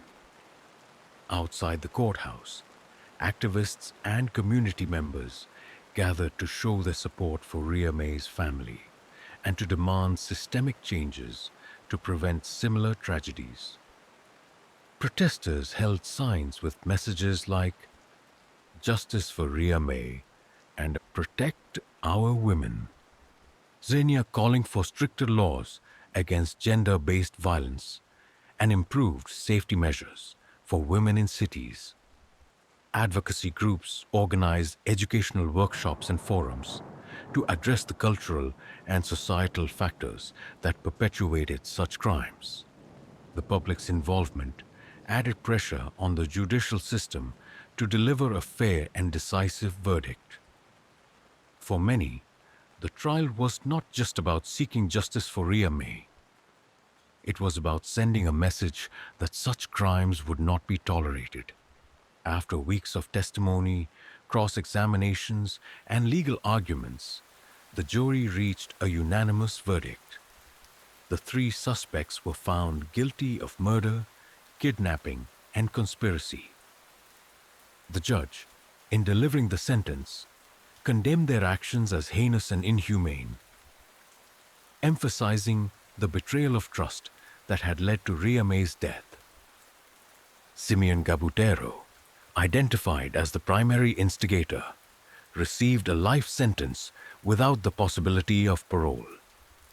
His accomplices, whose roles were deemed equally significant, were also sentenced to life imprisonment.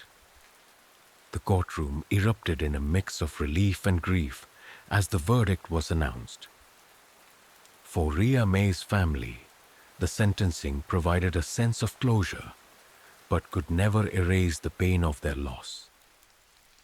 The conclusion of the trial marked a turning point for Ria May's family and the broader community.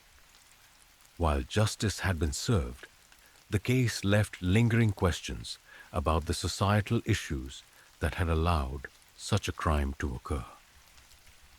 Activists and advocates vowed to continue their work, using Ria May's story as a catalyst for change. In the weeks following the verdict, community leaders launched initiatives aimed at promoting safety and awareness. Schools and community organizations implemented programs to educate young people about the dangers of manipulation and the importance of vigilance in relationships. Local authorities pledged to enhance surveillance and law enforcement efforts to prevent similar crimes. For Ria May's family, the trial's conclusion was both an end and a beginning. They established the Ria May Foundation to honor her memory and support young women facing similar challenges.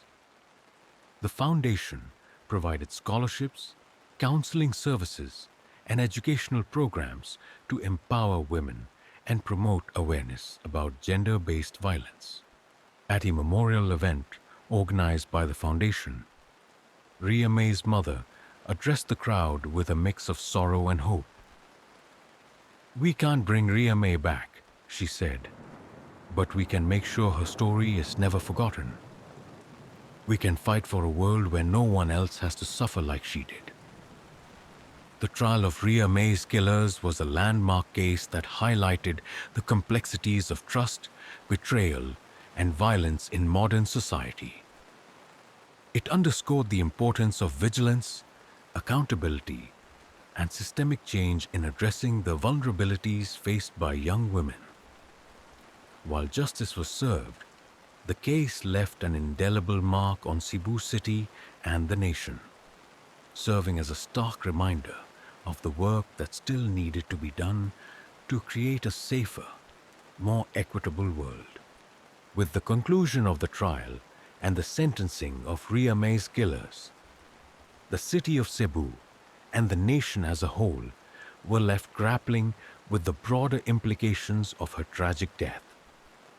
The case had exposed systemic issues surrounding gender-based violence, the misuse of trust, and the vulnerabilities faced by young women in society. While justice had been served in the courtroom, the fight for meaningful change was just beginning. For Ria May's family, the verdict brought a sense of relief, but no real solace. The pain of losing their beloved daughter and sister in such a cruel and senseless manner was a wound that would never fully heal. Yet, amidst their grief, the family found a sense of purpose: to ensure that Ria May's death would not be in vain. The Ria May Foundation, Zrenia, established in her memory, became the centerpiece of the family's efforts.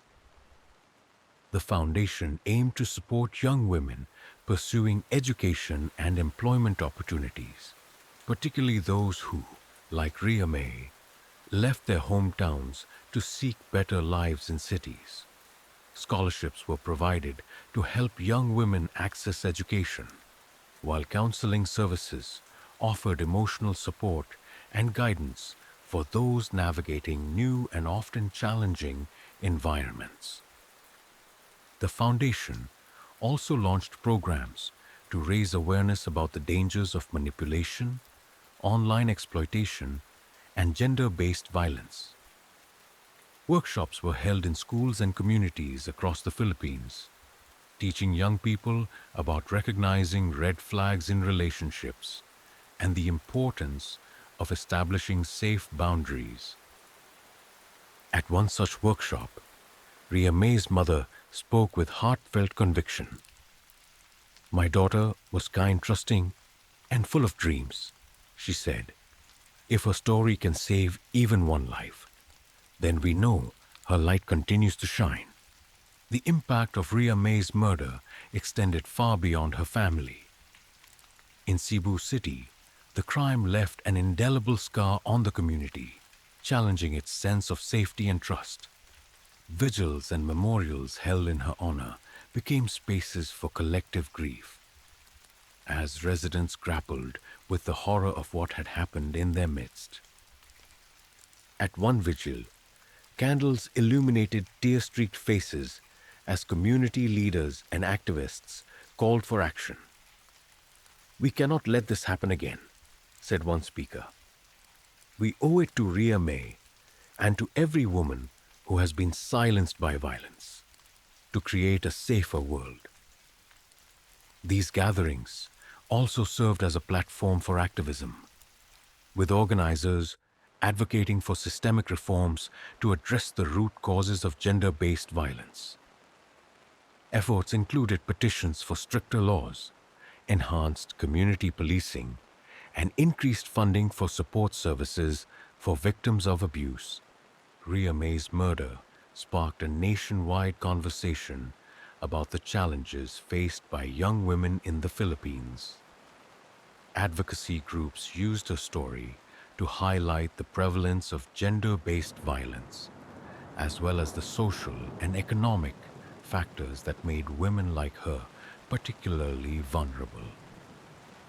One issue that came under scrutiny was the role of social media in facilitating crimes like Ria May's murder. While platforms offered opportunities for connection and self-expression, they also posed significant risks, particularly for those who were unaware of the dangers of online interactions. Advocacy campaigns emphasized the importance of digital literacy, teaching users how to protect themselves and recognize warning signs of predatory behavior. The case also reignited debates about the need for stricter laws to combat gender-based violence. Activists called for the passage of the Anti-Gender-Based Violence Act, Zrenia, which would provide stronger protections for women and harsher penalties for perpetrators of such crimes. The bill, which had languished in Congress for years, gained renewed momentum in the wake of Ria May's death as public pressure mounted on lawmakers to take action. One of the most significant outcomes of the case was the recognition of education as a powerful tool for prevention.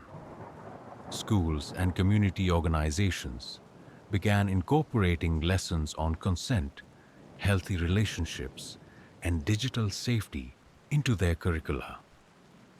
These programs aim to equip young people with the knowledge and skills needed to navigate complex social dynamics and protect themselves from harm.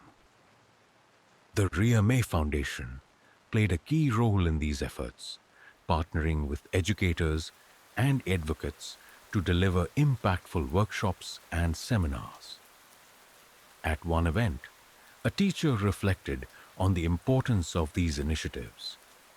If we can teach our students to value themselves and others, we can prevent tragedies like this from happening again.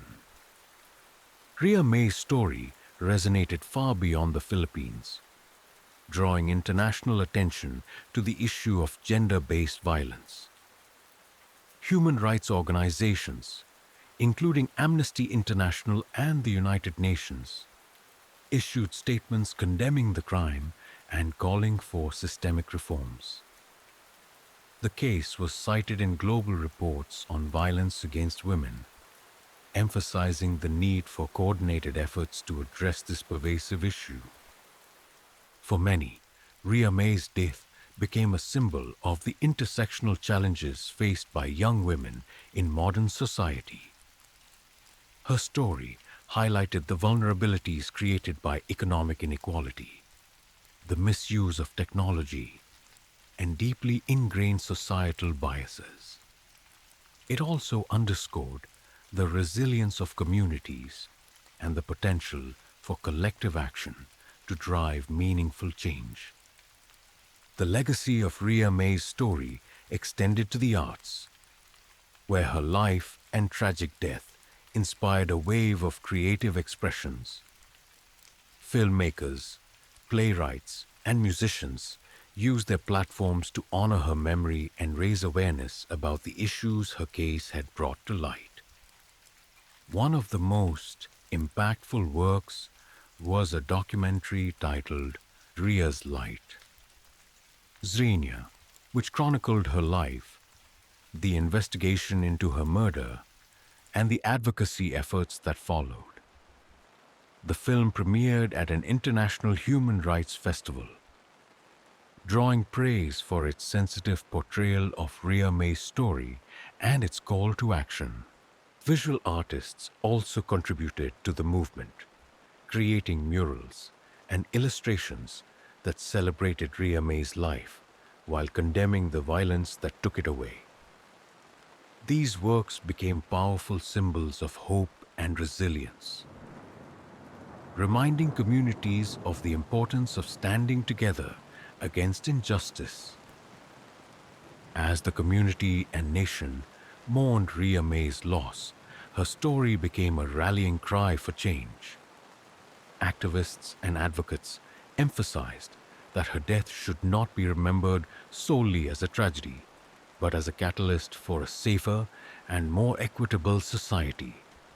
The best way to honor Ria May is to ensure that no one else has to go through what she did, said an advocate during a memorial event. This means fighting for stronger laws, better education, and a society that values and protects its women. While Ria May's family and community continued to grieve, they also found solace in the progress inspired by her story. The initiatives launched in her name, the conversations her case sparked, and the reforms it fueled were all testaments to the enduring impact of her life. As her mother reflected during a foundation event, Ria May's light was taken from us, but her spirit lives on. Through every life we touch, every mind we change, and every step we take toward justice, she is with us. Ria May's story serves as a powerful reminder of the resilience of the human spirit and the capacity for communities to unite in the face of tragedy.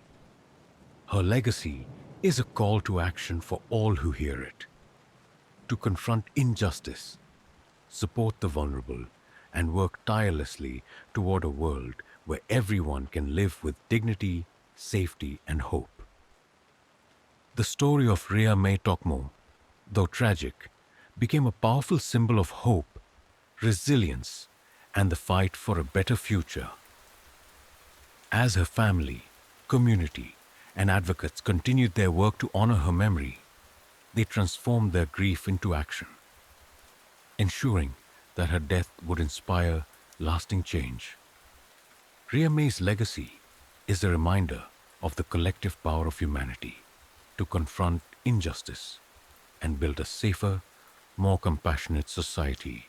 One of the most enduring aspects of Ria May's legacy is the empowerment of young women across the Philippines. Through the programs and initiatives launched in her name, countless women gained access to education, resources, and support systems that helped them navigate the challenges of modern life.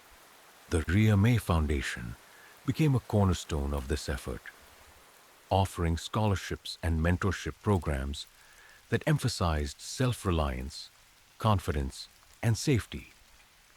These initiatives provided not only financial assistance, but also emotional and psychological guidance, equipping young women with the tools they needed to pursue their dreams without fear.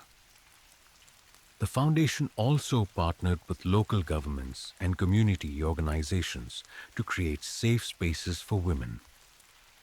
These spaces, often located in schools and community centers, offered workshops on topics ranging from financial literacy to personal safety. For many young women, these programs were transformative, giving them the knowledge and confidence to thrive in an often hostile world. Ria May's story underscored the importance of education in preventing gender-based violence and fostering empathy and understanding. Schools across the country adopted new curricula that addressed consent, healthy relationships, and the dangers of manipulation and exploitation. These lessons, taught from a young age, aim to instill values of respect and equality in the next generation. One of the most impactful initiatives was the introduction of digital literacy programs that taught students how to navigate social media and online interactions safely. Given the role of social media in Ria May's case, these programs emphasize the importance of recognizing red flags, protecting personal information, and seeking help when faced with potential threats. At a school event commemorating Ria May's life, a teacher spoke about the importance of these changes. Her story reminds us that education isn't just about academics, she said. It's about teaching our students to value themselves and others. and to create a society where everyone can feel safe. Ria May's murder reignited the push for stronger laws to protect women and marginalized groups. Advocacy groups leveraged the public outrage surrounding her case to demand the passage of the Anti-Gender Based Violence Act, logically sought to impose harsher penalties on perpetrators of such crimes and provide greater protections for victims. The campaign gained significant momentum, with petitions, rallies, and lobbying efforts drawing attention to the urgent need for reform. Lawmakers, who had previously been reluctant to support the bill, found themselves under intense public pressure to act. "This isn't just a legal issue," one advocate said during a rally in Manila. "It's a moral issue. How many more lives have to be lost before we say enough?" While the legislative process was slow, the advocacy efforts brought tangible changes. Several local governments implemented their own ordinances to address gender-based violence, providing a framework for national reform. These measures, while not yet comprehensive, marked a step forward in creating a safer environment for women across the country. Ria May's story resonated far beyond the Philippines, becoming a touchstone for international discussions about gender-based violence and online safety. Human rights organizations around the world incorporated her case into their campaigns, using it to highlight the universal nature of these issues and the need for collective action. In Southeast Asia, where similar challenges persisted, Ria May's story served as a rallying cry for regional solidarity. Advocacy groups in neighboring countries drew inspiration from the efforts in the Philippines, collaborating on initiatives to address the cultural and systemic factors that enabled such crimes. Global leaders in the LGBTQ+ and women's rights movements also recognized the significance of Ria May's story, using it to advocate for greater protections for vulnerable communities. Her life and death remind us that the fight for equality and safety is far from over, said a speaker at an international conference on gender equity. But her legacy also shows us what's possible when people come together to demand change. The arts played a crucial role in preserving Ria May's memory and amplifying the lessons of her story. Filmmakers, writers, and musicians created works that celebrated her life while addressing the societal issues highlighted by her case. These projects not only honored Ria May, but also sparked meaningful conversations about gender, safety, and the power of community. One of the most impactful works was a feature-length documentary titled Her Voice Lives On. The film chronicled Ria May's life, the investigation into her murder, and the activism that followed. Audiences praised its sensitive portrayal of her story and its call to action, with many viewers citing it as a catalyst for their own involvement in advocacy work. Visual artists also contributed to the movement, creating murals, paintings, and digital artworks that depicted Ria May as a symbol of hope and resilience. These pieces, displayed in public spaces and shared widely on social media, ensured that her story remained in the public consciousness. In Cebu City, where the tragedy unfolded, the community continued to honor Ria May's memory through acts of kindness, solidarity, and vigilance. Neighborhood watch programs were established to enhance safety, while local leaders worked to rebuild trust and foster a sense of unity. At an annual memorial event organized by the Ria May Foundation, Swing residents gathered to celebrate her life and reflect on the progress made since her death. Candles were lit, songs were sung, and stories were shared, creating a powerful reminder of the impact one life could have. One community leader summed it up poignantly. Ria May's story began here, but its lessons have traveled far and wide. She has brought us together, and together we will continue the work she has inspired. As Ria May's family, community, and advocates look to the future, they emphasized that her legacy was a call to action for everyone who heard her story. Her life and death were a reminder of the importance of standing up against injustice, supporting the vulnerable, and building a society where trust and safety could thrive.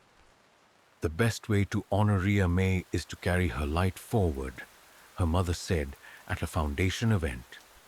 Let her story inspire us to be kinder, braver, and more determined to create a world where no one has to live in fear. Ria May Tokmo's life, though tragically cut short, continues to touch the hearts and minds of people around the world.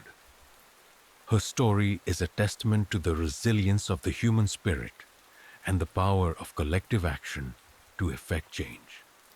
Through the efforts of her family, community, and countless advocates, her legacy shines brightly, a beacon of hope, compassion, and the unwavering belief in a better tomorrow.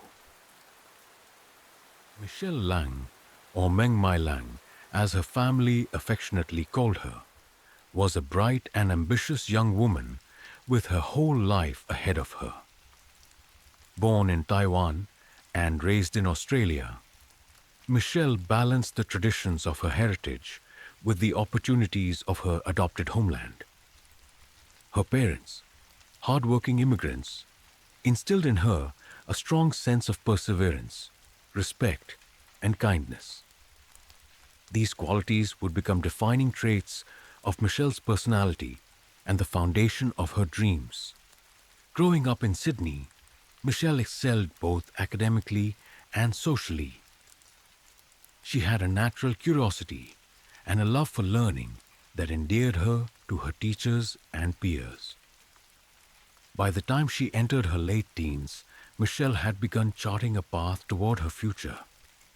She dreamed of becoming a teacher, a career inspired by her own experiences with mentors who had shaped her life. She wanted to give back, her mother later said, reflecting on Michelle's aspirations. She always believed in the power of education to change lives. Outside of school, Michelle enjoyed a rich social life. She had a close-knit group of friends who described her as someone who could light up a room with her laughter and positivity.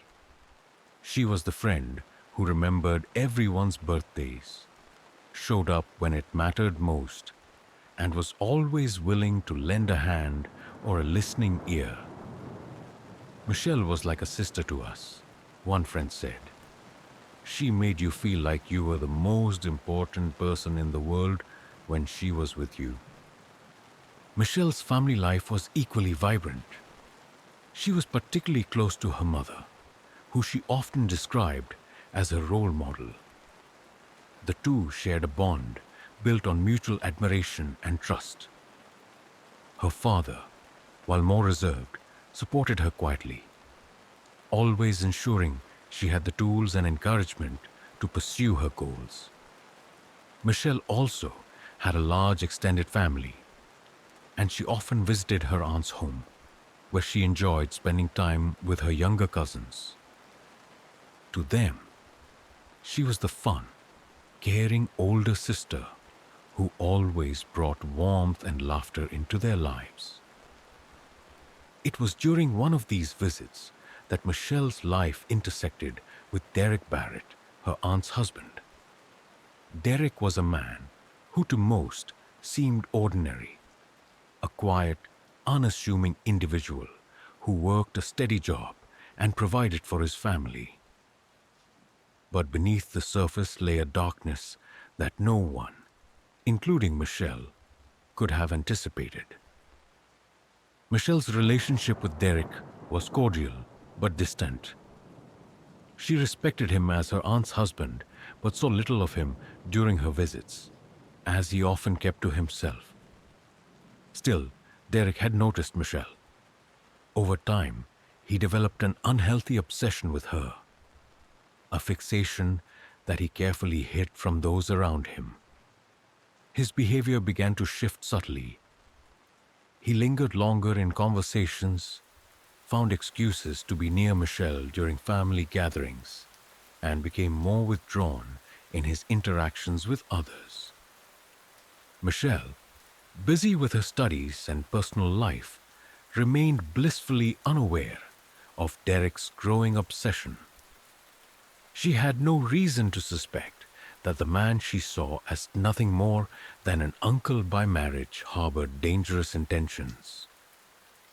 Her focus was on her future, on the opportunities ahead and the dreams she was working hard to achieve. As Michelle prepared to graduate from high school, her excitement about the future was infectious. She talked about attending university, exploring her career options, and traveling the world. Her family and friends shared in her enthusiasm, supporting her every step of the way. For Michelle, the world was a canvas waiting to be painted with the colors of her ambition and optimism. But amidst the joy and anticipation of what lay ahead, a shadow loomed in the form of Derek Barrett. His obsession with Michelle deepened, fueled by fantasies and a growing detachment from reality. To those around him, Derek's behavior seemed increasingly erratic, though no one could have predicted the horrifying events that were about to unfold. On the surface, Michelle's life appeared idyllic, a young woman on the cusp of adulthood, surrounded by love and support. Yet, beneath this veneer of normalcy, danger was quietly taking shape. Derek's fixation was a ticking time bomb, one that would forever shatter the lives of Michelle and those who loved her. Michelle's story is a tragic reminder of how quickly life can change, how trust can be weaponized, and how the most ordinary seeming individuals can harbor unspeakable darkness. As her family and friends later reflected on her life, they spoke not only of the joy she brought to those around her, but also of the lessons her loss taught them about vigilance, love, and resilience. In the weeks leading up to her death, Michelle remained blissfully unaware of the danger that lurked in her uncle's mind. Her days were filled with the laughter of her friends, the love of her family, and the dreams she was eager to pursue. She could not have imagined that her kindness and warmth would one day be met with such betrayal. And as the truth about Derek's actions would later come to light, the world would learn just how devastating that betrayal would be. On a quiet autumn evening in 2015, Michelle Lang arrived at her aunt's home to babysit her younger cousins. It was a task she often took on with joy. Spending time with her cousins was something she genuinely loved. Her aunt, trusting Michelle implicitly, left for work feeling confident that her children were in the best of hands. Michelle was known for her warmth, responsibility, and caring nature, which made her a favorite among the younger members of her family. Derek Barrett, Michelle's uncle by marriage, was also at home that evening. To Michelle, this was unremarkable. Derek's quiet and reserved demeanor had never given her a reason to feel uncomfortable, despite his occasional peculiar behavior. As far as she knew, Derek was simply a distant relative who kept to himself. But for Derek, this evening was different. His obsession with Michelle, carefully hidden for years, had reached a breaking point. For weeks, he had been plotting his next move, fueled by a twisted fixation that had taken over his thoughts. To him, Michelle was no longer a niece by marriage. She was an object of his dark desires, a target for his monstrous intentions. That night, after Michelle had put her cousins to bed, Derek confronted her. What began as a seemingly ordinary interaction quickly escalated into something far more sinister. Derek's demeanor shifted, and Michelle, sensing something was wrong, tried to defuse the situation. But Derek's intentions were clear. He wanted to act on the obsession that had consumed him. In a brutal and premeditated act of violence, Derek attacked Michelle. She fought valiantly, her survival instincts kicking in as she tried to escape his grip.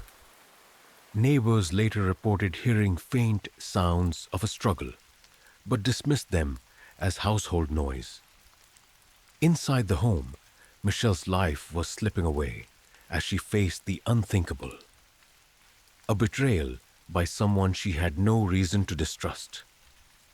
Derek, driven by his depravity, strangled Michelle to death.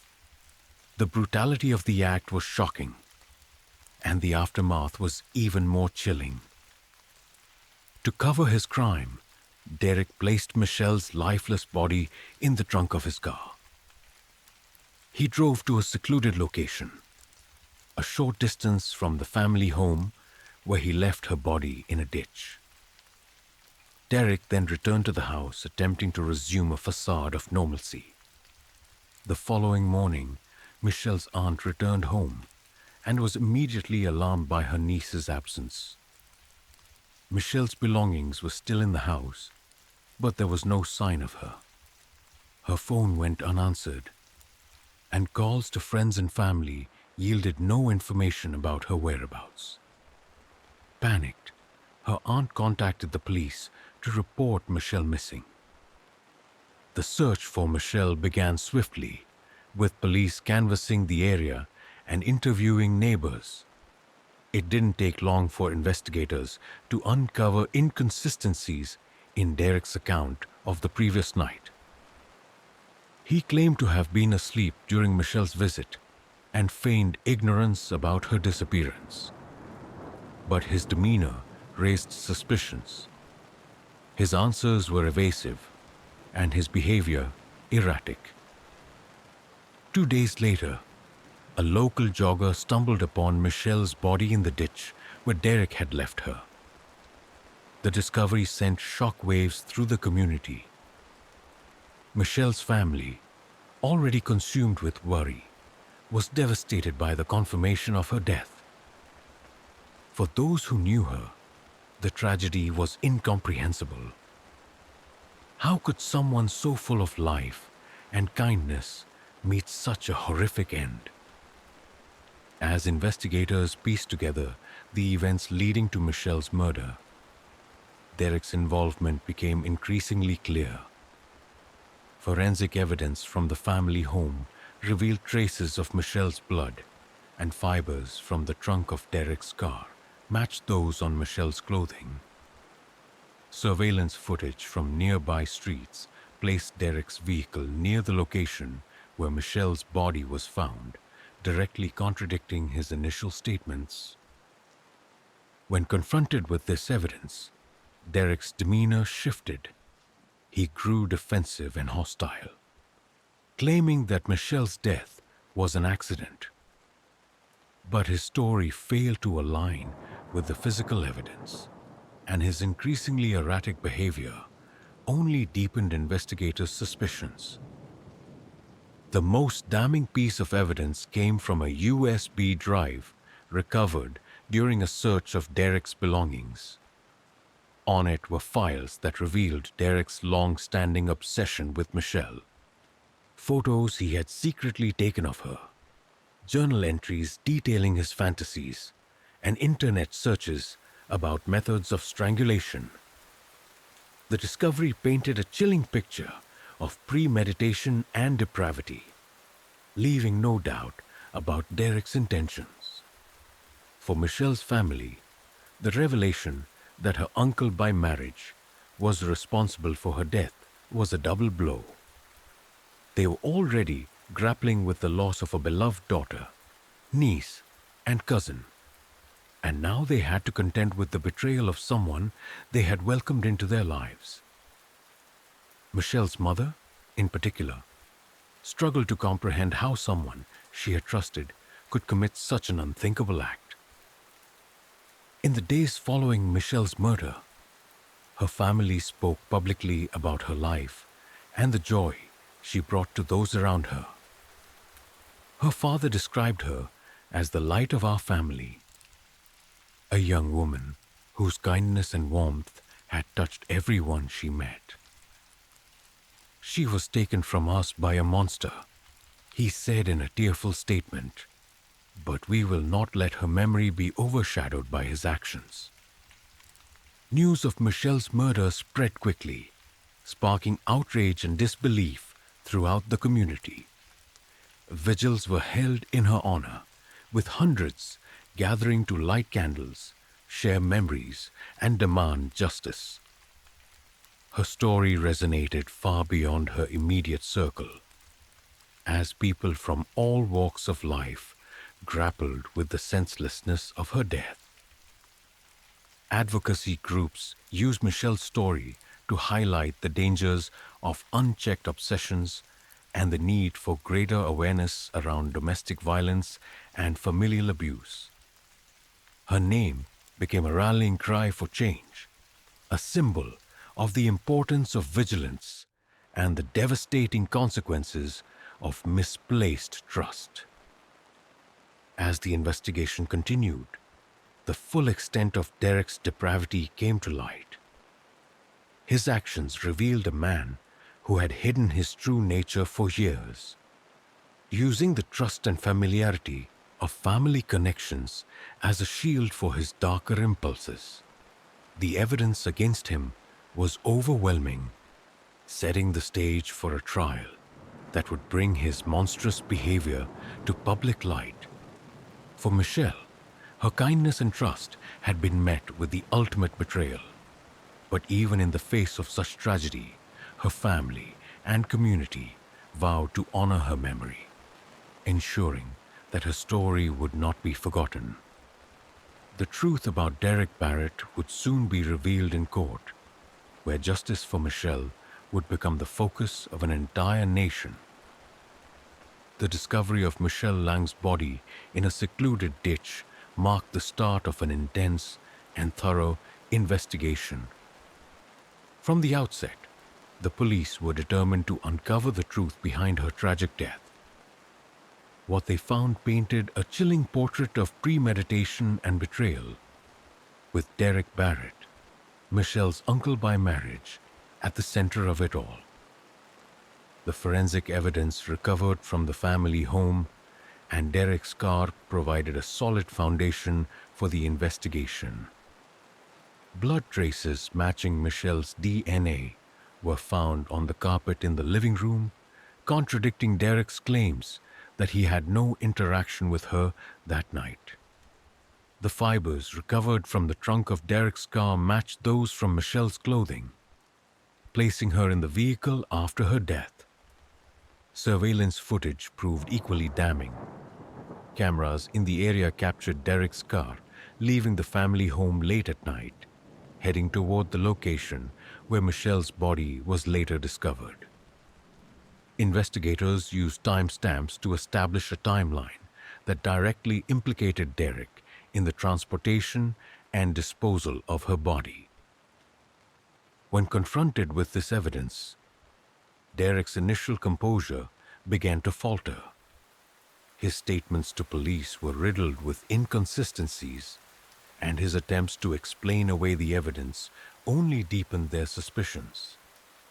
Detectives described Derek's demeanor as defensive and agitated, a stark contrast to the calm and collected persona he had initially presented. The breakthrough moment in the investigation it came when detectives searched Derek's belongings and found a USB drive hidden in his desk. What they uncovered on the drive shocked even seasoned investigators. It contained hundreds of photos of Michelle, many taken without her knowledge. These ranged from family gatherings to private moments in the house, suggesting a disturbing level of surveillance and fixation. More troubling were Derek's journal entries, saved as digital files on the drive.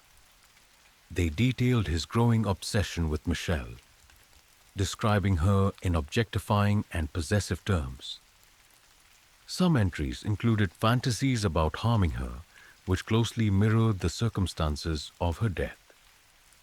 Investigators also found internet searches related to strangulation, disposing of bodies, and avoiding detection by law enforcement.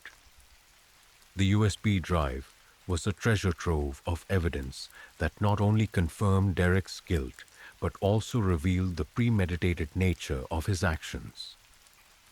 Armed with overwhelming evidence, police arrested Derek Barrett on charges of first-degree murder and obstruction of justice. The news of his arrest sent shockwaves through the community and left Michelle's family grappling with a mix of relief and devastation. On one hand, they were relieved that the person responsible for Michelle's death had been apprehended.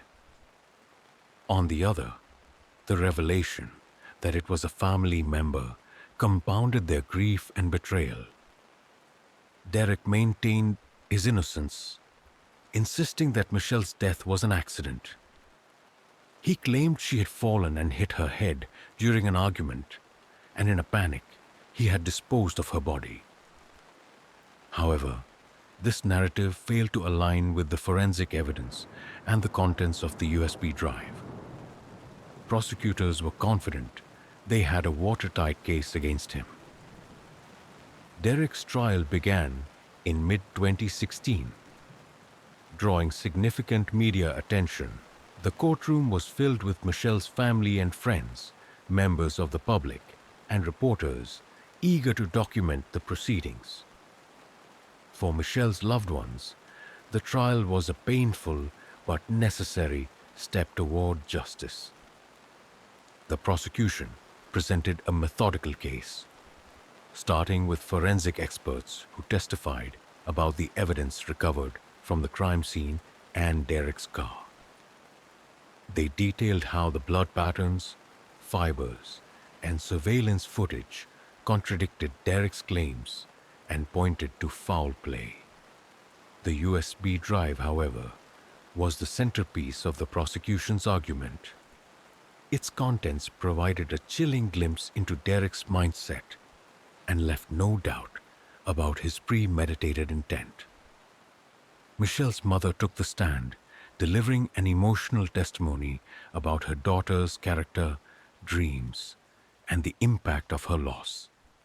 Her words moved many in the courtroom to tears and underscored the gravity of Derek's betrayal. She trusted him, Michelle's mother said. We all did, and he used that trust to destroy her. Derek's defense team attempted to argue that his actions were the result of panic rather than malice. They claimed that his obsession with Michelle, while troubling, did not prove intent to kill. However, the evidence against him was overwhelming, and the jury struggled to reconcile his defense with the calculated nature of his actions. After 3 weeks of testimony, the jury deliberated for only 2 days before reaching a unanimous verdict: guilty of first-degree murder. Derek showed little emotion as the verdict was read, but the sense of relief in the courtroom was palpable.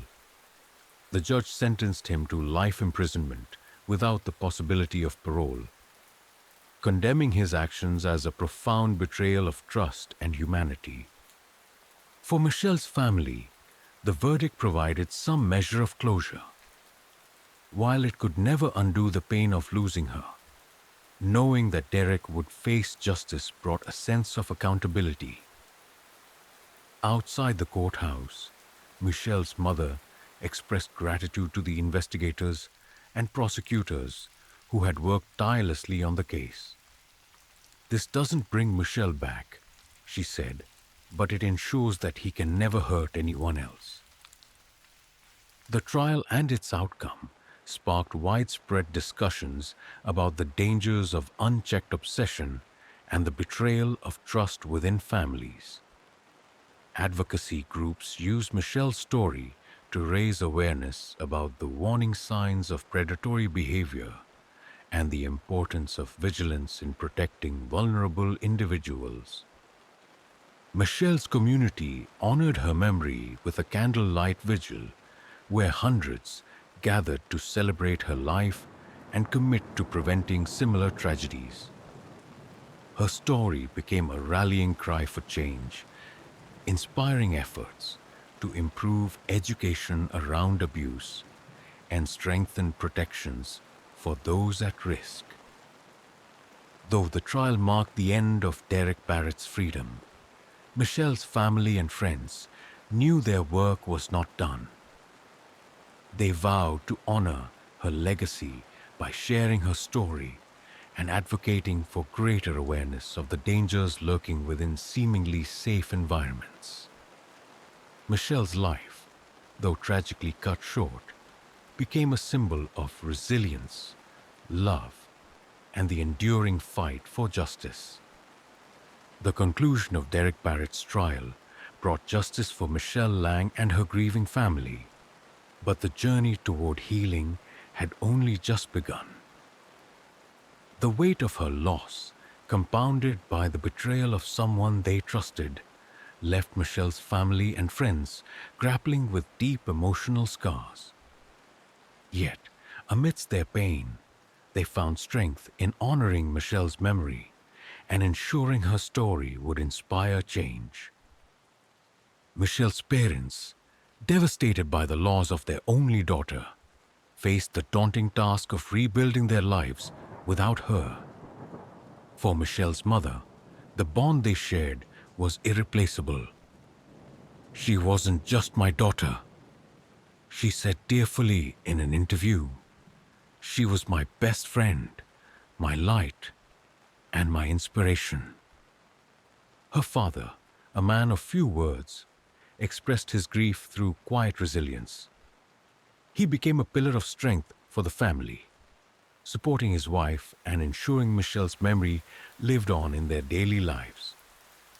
Together, they established a small memorial in their home, filled with photos, letters, and mementos that captured Michelle's vibrant spirit. The outpouring of support from the community was overwhelming. Michelle's story had touched countless lives, and people from all walks of life came together to offer their condolences and help the family heal. Vigils, fundraisers, and memorials were organized to celebrate Michelle's life and raise awareness about the dangers of unchecked obsession and abuse.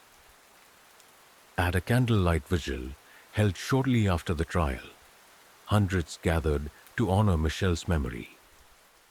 Her friends spoke of her kindness, ambition, and unwavering positivity. Her former classmates and teachers shared stories of her dedication and passion for helping others. The vigil became a poignant reminder of the impact Michelle had on those around her and the profound loss her death represented. Determined to ensure that Michelle's story would not be forgotten, her family channeled their grief into advocacy. They partnered with local organizations to raise awareness about domestic violence, familial abuse, and the warning signs of predatory behavior. Michelle's mother became a vocal advocate, speaking at schools, community centers, and public events about the importance of vigilance and education. Michelle's trust was used against her mother said during one event. But if her story can save even one person from the same fate, then her light will continue to shine. The family also worked to support reforms in the justice system, particularly in how cases of obsession and abuse within families are handled. They called for stricter penalties for offenders, better resources for victims, and mandatory education programs to help individuals recognize and address dangerous behaviors. Their efforts sparked important conversations and inspired meaningful changes in their community. To honor Michelle's life and dreams, her family established the Michelle Lang Foundation, logically dedicated to supporting at-risk youth and advocating for safer communities. The foundation provided scholarships for students pursuing careers in education, Michelle's own dream, and funded programs aimed at raising awareness about abuse and fostering positive relationships. Through the foundation, Michelle's family sought to turn their tragedy into a force for good. Michelle wanted to make a difference in the world, her father said at the foundation's launch. And through this work, her legacy will live on. The foundation's impact was immediate and profound. Within its first year, it had awarded scholarships to dozens of students and partnered with organizations to deliver workshops on abuse prevention and relationship safety. Michelle's story became a cornerstone of these programs, reminding participants of the importance of vigilance, empathy, and resilience. For those who knew Michelle, her life and death became a symbol of resilience and the enduring fight for justice. Her ability to inspire others, even in the face of tragedy, resonated deeply with her community and beyond. Survivors of abuse and families affected by similar crimes reached out to Michelle's family, sharing their own stories and drawing strength from her legacy. Social media campaigns using hashtags like #JusticeForMichelle and #HerLightLivesOn amplified her story and brought global attention to issues of abuse and betrayal within families. Michelle's legacy became a rallying cry for change, uniting people in their efforts to build safer and more compassionate communities. Though the pain of losing Michelle would never fully fade, her family found solace in the impact she continued to have. They focused on the positive change her story inspired, the lives saved by their advocacy, and the countless people who found hope and strength in her memory. Michelle's story didn't end with her death, her mother said. It's a story of love, resilience, and the power of turning tragedy into action. As the years passed, Michelle's name became synonymous with hope and change. Her legacy endured not just through the foundation and advocacy work, but also in the hearts of those who loved her. In the face of unimaginable loss, Michelle's family and community chose to honor her life by ensuring her light would never be extinguished. Michelle Lang's story serves as a reminder of the importance of vigilance, the strength of the human spirit, and the enduring power of love and justice. Her life, though tragically cut short, continues to inspire and guide others, proving that even in the darkest moments, light can prevail. Michelle Lang's tragic death left a lasting impact on her family, friends, and community, but its echoes reached far beyond those who knew her personally. Her story exposed broader societal issues, such as the dangers of unchecked obsession, the vulnerability of individuals within families, and the failures of systems meant to protect them. As her legacy grew, it inspired conversations and initiatives aimed at creating a safer, more vigilant society. One of the most unsettling aspects of Michelle's story was the revelation that the perpetrator, Derek Barrett, was a trusted family member. The betrayal of someone so close to her underscored the complexity of familial abuse, where danger often hides in plain sight.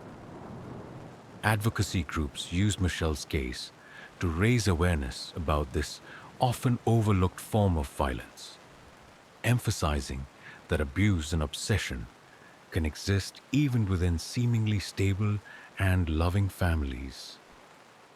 Experts highlighted the warning signs of obsessive and predatory behavior, patterns that may seem benign on the surface but indicate deeper issues. For Derek, his fixation on Michelle had grown over years, yet no one recognized the severity of his intentions. This failure to identify and address red flags became a focal point in discussions about improving vigilance and education within communities. Michelle's case also revealed gaps in the systems designed to prevent and address domestic and familial violence. Advocacy organizations called for reforms in several areas, including education and awareness, introducing mandatory training for educators, social workers, and healthcare professionals to recognize signs of obsession, manipulation, and abuse, support systems for victims, ensuring victims of familial abuse have access to confidential resources and safe reporting mechanisms, even when the abuser is a family member. Tougher penalties, advocating for harsher sentences for perpetrators of familial violence to serve as both punishment and deterrence. Lawmakers, moved by the public outcry and Michelle's family's advocacy, introduced several policy proposals to address these gaps. These included funding for abuse prevention programs, expanding access to mental health resources, and strengthening legal protections for at-risk individuals. While progress was slow, Michelle's case became a symbol of the urgent need for change. The case also prompted discussions about the role of mental health in understanding and preventing predatory behavior. Derek's actions revealed a deeply disturbed individual whose obsession had gone unchecked for years. Advocates argued that better access to mental health services, particularly for individuals exhibiting troubling behaviors, could help prevent such tragedies. Workshops and campaigns focused on educating communities about the importance of early intervention, emphasizing that seeking help for someone showing obsessive or predatory tendencies is not only compassionate but necessary. Michelle's story served as a powerful example of how ignoring these signs can have devastating consequences. Michelle's story resonated far beyond her hometown, thanks in part to the tireless efforts of her family and the reach of social media. Campaigns like #JusticeForMichelle and #HerLight lives on mobilize people around the world to share her story and advocate for change. Survivors of abuse and families affected by similar tragedies found solidarity in her legacy, using her story as a platform to demand greater protections and accountability. The international attention spurred collaborations between advocacy groups and governments to address the root causes of abuse and violence. Michelle's name became synonymous with resilience and the fight for justice, inspiring countless initiatives to create safer environments for women and vulnerable individuals. Through the Michelle Lang Foundation, component placement, Her family continued to honor her life by supporting at-risk youth, funding education programs, and raising awareness about familial abuse. The foundation's work expanded rapidly, partnering with schools, community organizations, and governments to deliver impactful programs. Each scholarship awarded and workshop held was a testament to Michelle's enduring impact. Michelle's mother, now a prominent advocate, often reflected on the lessons her daughter's story taught the world. Michelle's death was a tragedy, she said in a public address, but her life was a gift, a reminder that love, compassion, and vigilance can change lives. It's up to us to ensure her story isn't just one of loss, but of hope and transformation. Michelle Lang's story is a sobering reminder of the dangers of unchecked obsession and the need for vigilance, education, and systemic reform. It challenges society to confront uncomfortable truths about familial violence and to prioritize the safety and well-being of individuals in all environments.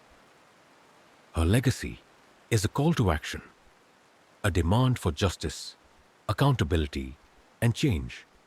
It's a reminder that even in the darkest moments, light can emerge, illuminating a path toward a safer, more compassionate world.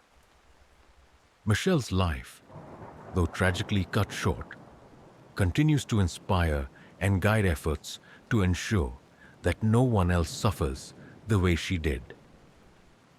As her mother often said, Michelle believed in making the world a better place.